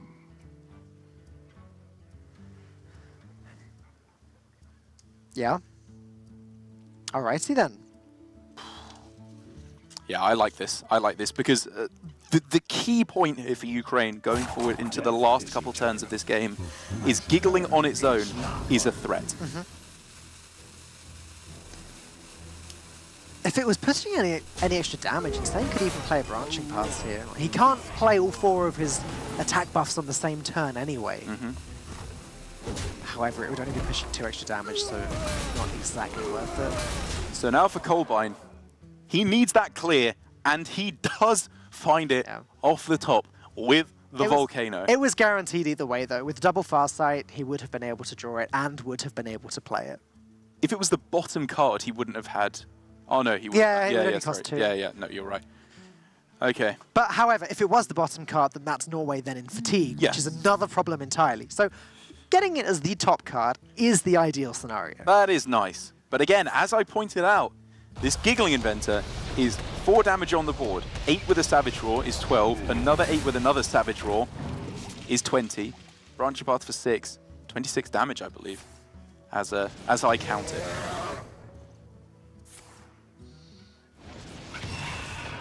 And with the Healing Rains, that's not going to be an issue for Norway. Nesting Rock sure isn't bad. It's no abomination after, what was it, Belgium's 3 abominations on the same 3 minions off of... Yeah, that was one of the craziest highlights I've seen in Chinoy is nearly falling off of his chair. Yeah. So now, if we see Giggling Inventor on this turn and Branching Paths, you could actually go Giggling Branching Paths on this turn for armor, for plus attack, to set up for using your mana fully, which would then be another 6 damage, which is 32 damage you're pushing forward then, I believe. Okay. Because if you go Giggling, once again, is 4, plus the 6 is 10, 8 and 8, 26. Yeah, 32 damage as I count it, which would be unbeatable for Norway unless they put Taunt in the way or they remove something from the board. So, Giggling Branching Paths, it is this turn then. It is the only way Insane can get there. Oh, unless there were no healing lock it up, yeah. Unless there's no healing range, which there's definitely going to be at least 1 healing range come next turn, given Insane hasn't seen one yet, and there's only going to be 1 card left of the deck. Oh, he's going to Hero Power! Oh man, I mean, if you're gonna hero power, I definitely like the armor rather. I like the armor rather than the plus attack because your opponent is very likely playing Healing Rain on this turn. Yeah. As it's worked out here, we can clearly see this is probably going to be lethal, not gained from Insane. But it due to his choice of not going branching paths. But that perhaps would have been lethal if he did go with the. It very possibly would have been. I am. It's important to not be results oriented because maybe there is something that is trying to be played around for Coldbind, and it is the Earthshock as we see there as the final card for Coldbind. So this is clearly what Ukraine was thinking of. Sorry, when they made this play. Yeah. But even then, like if Earthshock's happening, that branching path isn't going to be any better in the future. Yeah. And now I think we can see it just doesn't get there for Ukraine. No. They're taking too much fatigue. This one minion isn't good enough. The removal was there from Coldbind from the Wind Fury, which was generated however many turns ago. And even though I think we can realize if they had gone for that play of branching paths a turn earlier, because of the fact that Earthshock and Wind Fury were there, I still think that might have been a just missed lethal. Right. Because it would have been minus the 5, minus the 6, just a little bit too, not quite enough to get there. Yep. But I think that was Ukraine's best chance to get there. I agree, and as I said, like if Earthshock's happening, if it's dealing with one of these minions anyway, he doesn't then lose out by wasting the branching pass. Like that branching pass is never going to be any better in the future anyway. Yeah. I mean, he's thinking, I guess maybe it can be used as armor, maybe getting the hero power value is good, because he might die to double lava burst or something. Like, he doesn't know what these cards that have been randomly generated are. We can clearly see, however, it's just not going to be getting there. Well, one of the healing rains was actually just naturally in the deck. So Ukraine know that there's at least another heal for 12 happening. Unless maybe this one single Annoyatron, when buffed up to 5 attack, can get there. That lightning bolt, however, doesn't do anything. Doesn't do it? Or does it set up for a lethal? Oh, we're getting pretty deep into fatigue now. Oh, this game is so close. It has to be Coldbind taking it now, right? Yeah, 100%. There's no way. I'm happy to stake my Hearthstone casting career on it at this point. There is no way Insane can possibly deal with Norway. It can't be right. Double healing rain. It just has to get there. Coldbind clearly feeling it. He just did a little fist bump there. Couldn't maintain the excitement anymore. Norway, in what has been one of the most single, incredible series of Hearthstone that I've ever watched, managed to win not 1, not 2, but 3 unfavorable matchups. And it looks like they are going to find themselves 1 match away from going to BlizzCon. Yeah. And I have to say, I personally would not have played this the same way as Ukraine. I don't think that they were...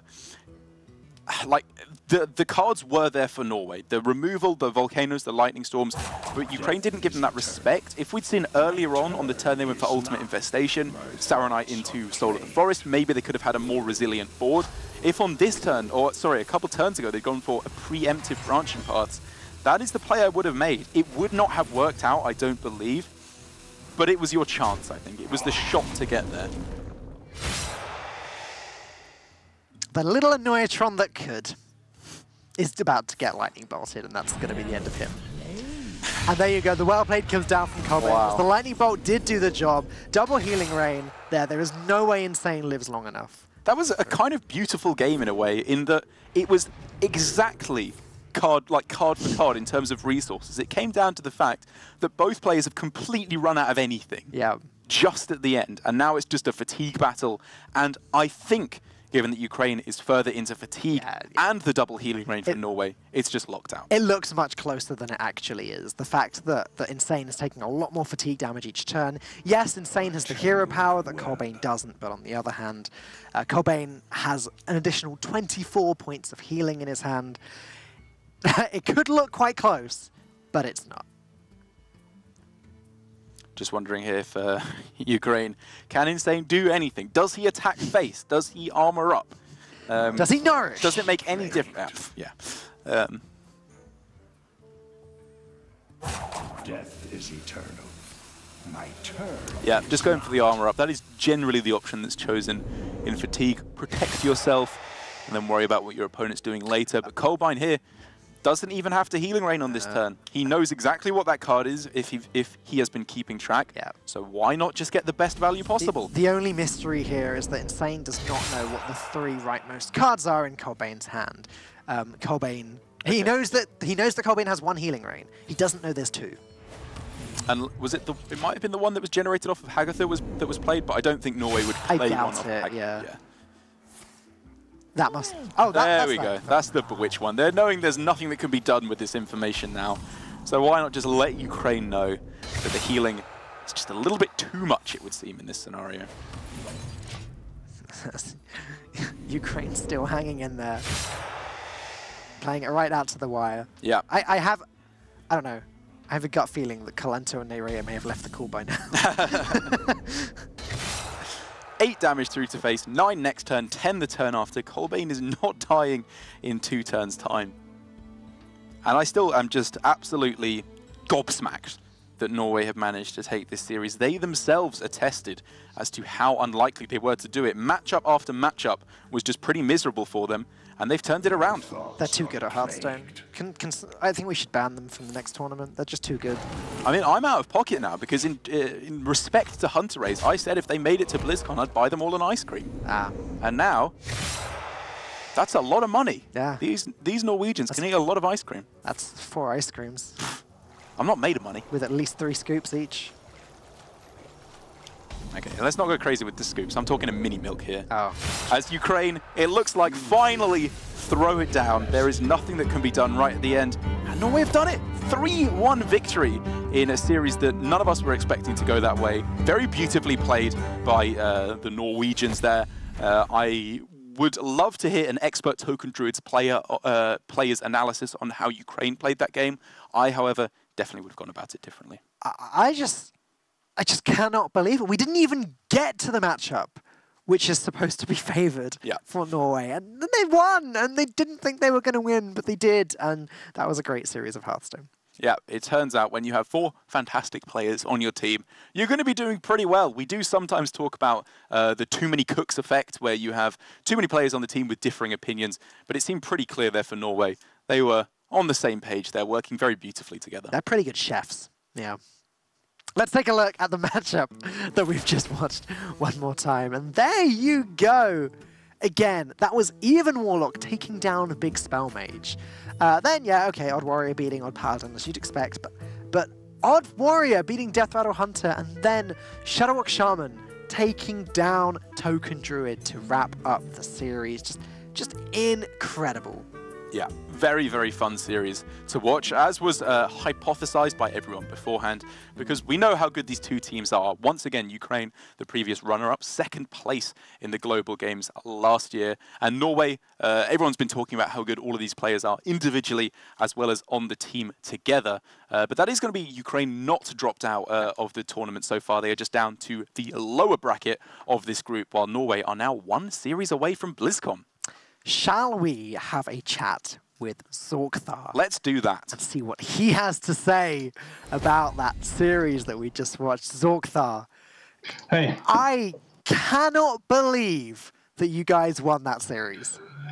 I mean, it's some of the most high-pulse Hearthstone I've ever played in my entire life, so holy, that was so worth it. Yeah, we were just absolutely in shock as well. We were loving your play throughout. That final game, man, were you expecting to win that? At what point did you realize you were beating the Token Druid? I mean, we realized it pretty early, actually, when we had, like, everything. But we almost drew the game, though. But so by playing the Shadowwalk, where we could have gone, like, Wind Fury and Storm. Right, yeah. And cleared off. But, yeah, we still won, so... I don't even know where to begin with trying to break down the series, because we really want to get some of your insight into what was happening. What can you tell me about the Odd Warrior versus Death Rattle Hunter game? Like, most people think it's really, really Hunter favored, but in reality, I don't actually think it's that bad for the Warrior. Okay. And the more people I've talked with lately, it's like they agree with the same and saying that they have pretty decent stats with Warrior versus Hunter, because you have Dr. Boom and you can almost match Rexa with value. Okay, so you weren't too stressed out during that game?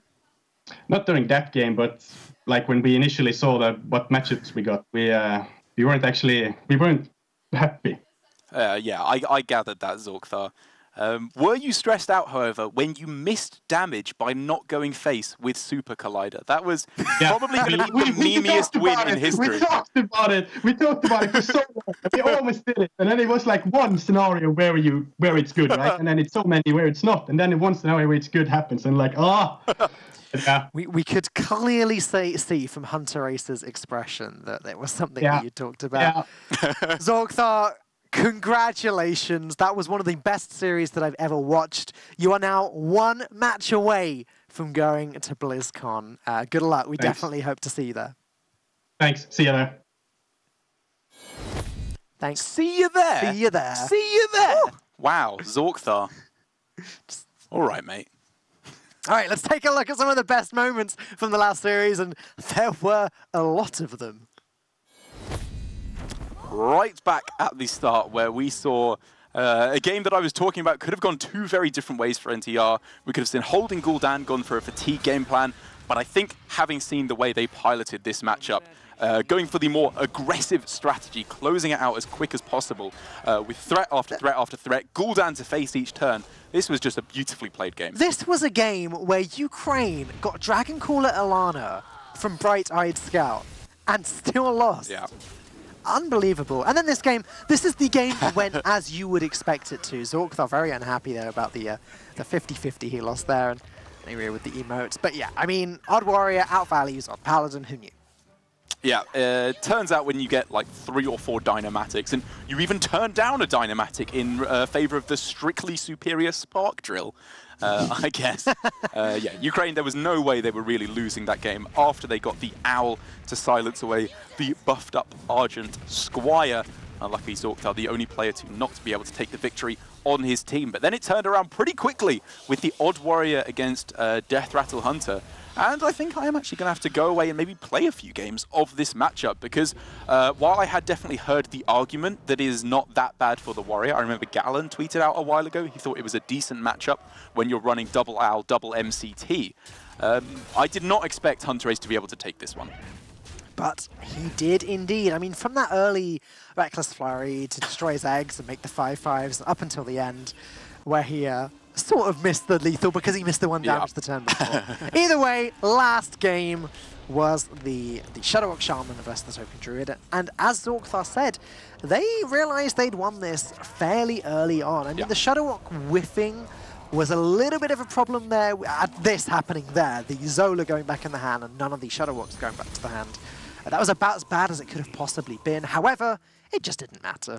There were a lot of bad outcomes, though. It had to be... I mean, Zola had to copy the Zola, obviously, which wasn't good. But if Hagatha had come down before all of that anyway, it would have destroyed everything anyway. So there was a lot of ways it could have gone wrong. As Zorkthar pointed out, they realized they could have just freed up more hand space and given themselves a much higher chance of getting those Shadowhawks back to hand. But in the end, the pure, good old fatigue game plan ended up working out a little bit better for the Shadowhawk Shaman. Well, there you go. Group D, our group of death. We are one game into it, and nope, that's cheers. We're talking about cheers. Don't forget you can cheer for your team if you would like to. I'm sure you all have been. I hope Norway have been getting a lot of cheers. I would hope so too. During the game. A fortuitous mistake here by production. Again, we want to be seeing Norway moving up on the list now. Yeah, like, you should switch Norway and, like, Ukraine should be getting less cheers now. Norway should be getting You can't steal them off your opponent when you win. That's not how it works. This isn't a battle royale. Shall we try again? Let's take a look at our group of death. Group D, and see what the bracket is looking like now. Norway now will be playing the winner of China versus Switzerland, and the winner of that match will be advancing to BlizzCon. Yes, a match for the ages there for Norway, taking 3 very unfavorable matchups to advance over Ukraine. And now our previous runners-up in Ukraine are 1 series away from being eliminated from the global games after they face either China or Switzerland. Just, I'm still, it's going to take me an hour or so to get over that matchup. Yeah. Although I don't actually have time, because next up is actually going to be the Netherlands, which is my pick to still win the whole thing versus Bulgaria. Actually, quick shout out there. Norway is Lorinda's pick. Ukraine is Gaskin's pick. So I'm sure they've been having a bit of fisticuffs behind the scenes watching this series. Yeah, I'm sure they have been beating each other up because that's what we do here. It's not. We don't endorse violence here at the Hearthstone Global Games. It's friendly competition.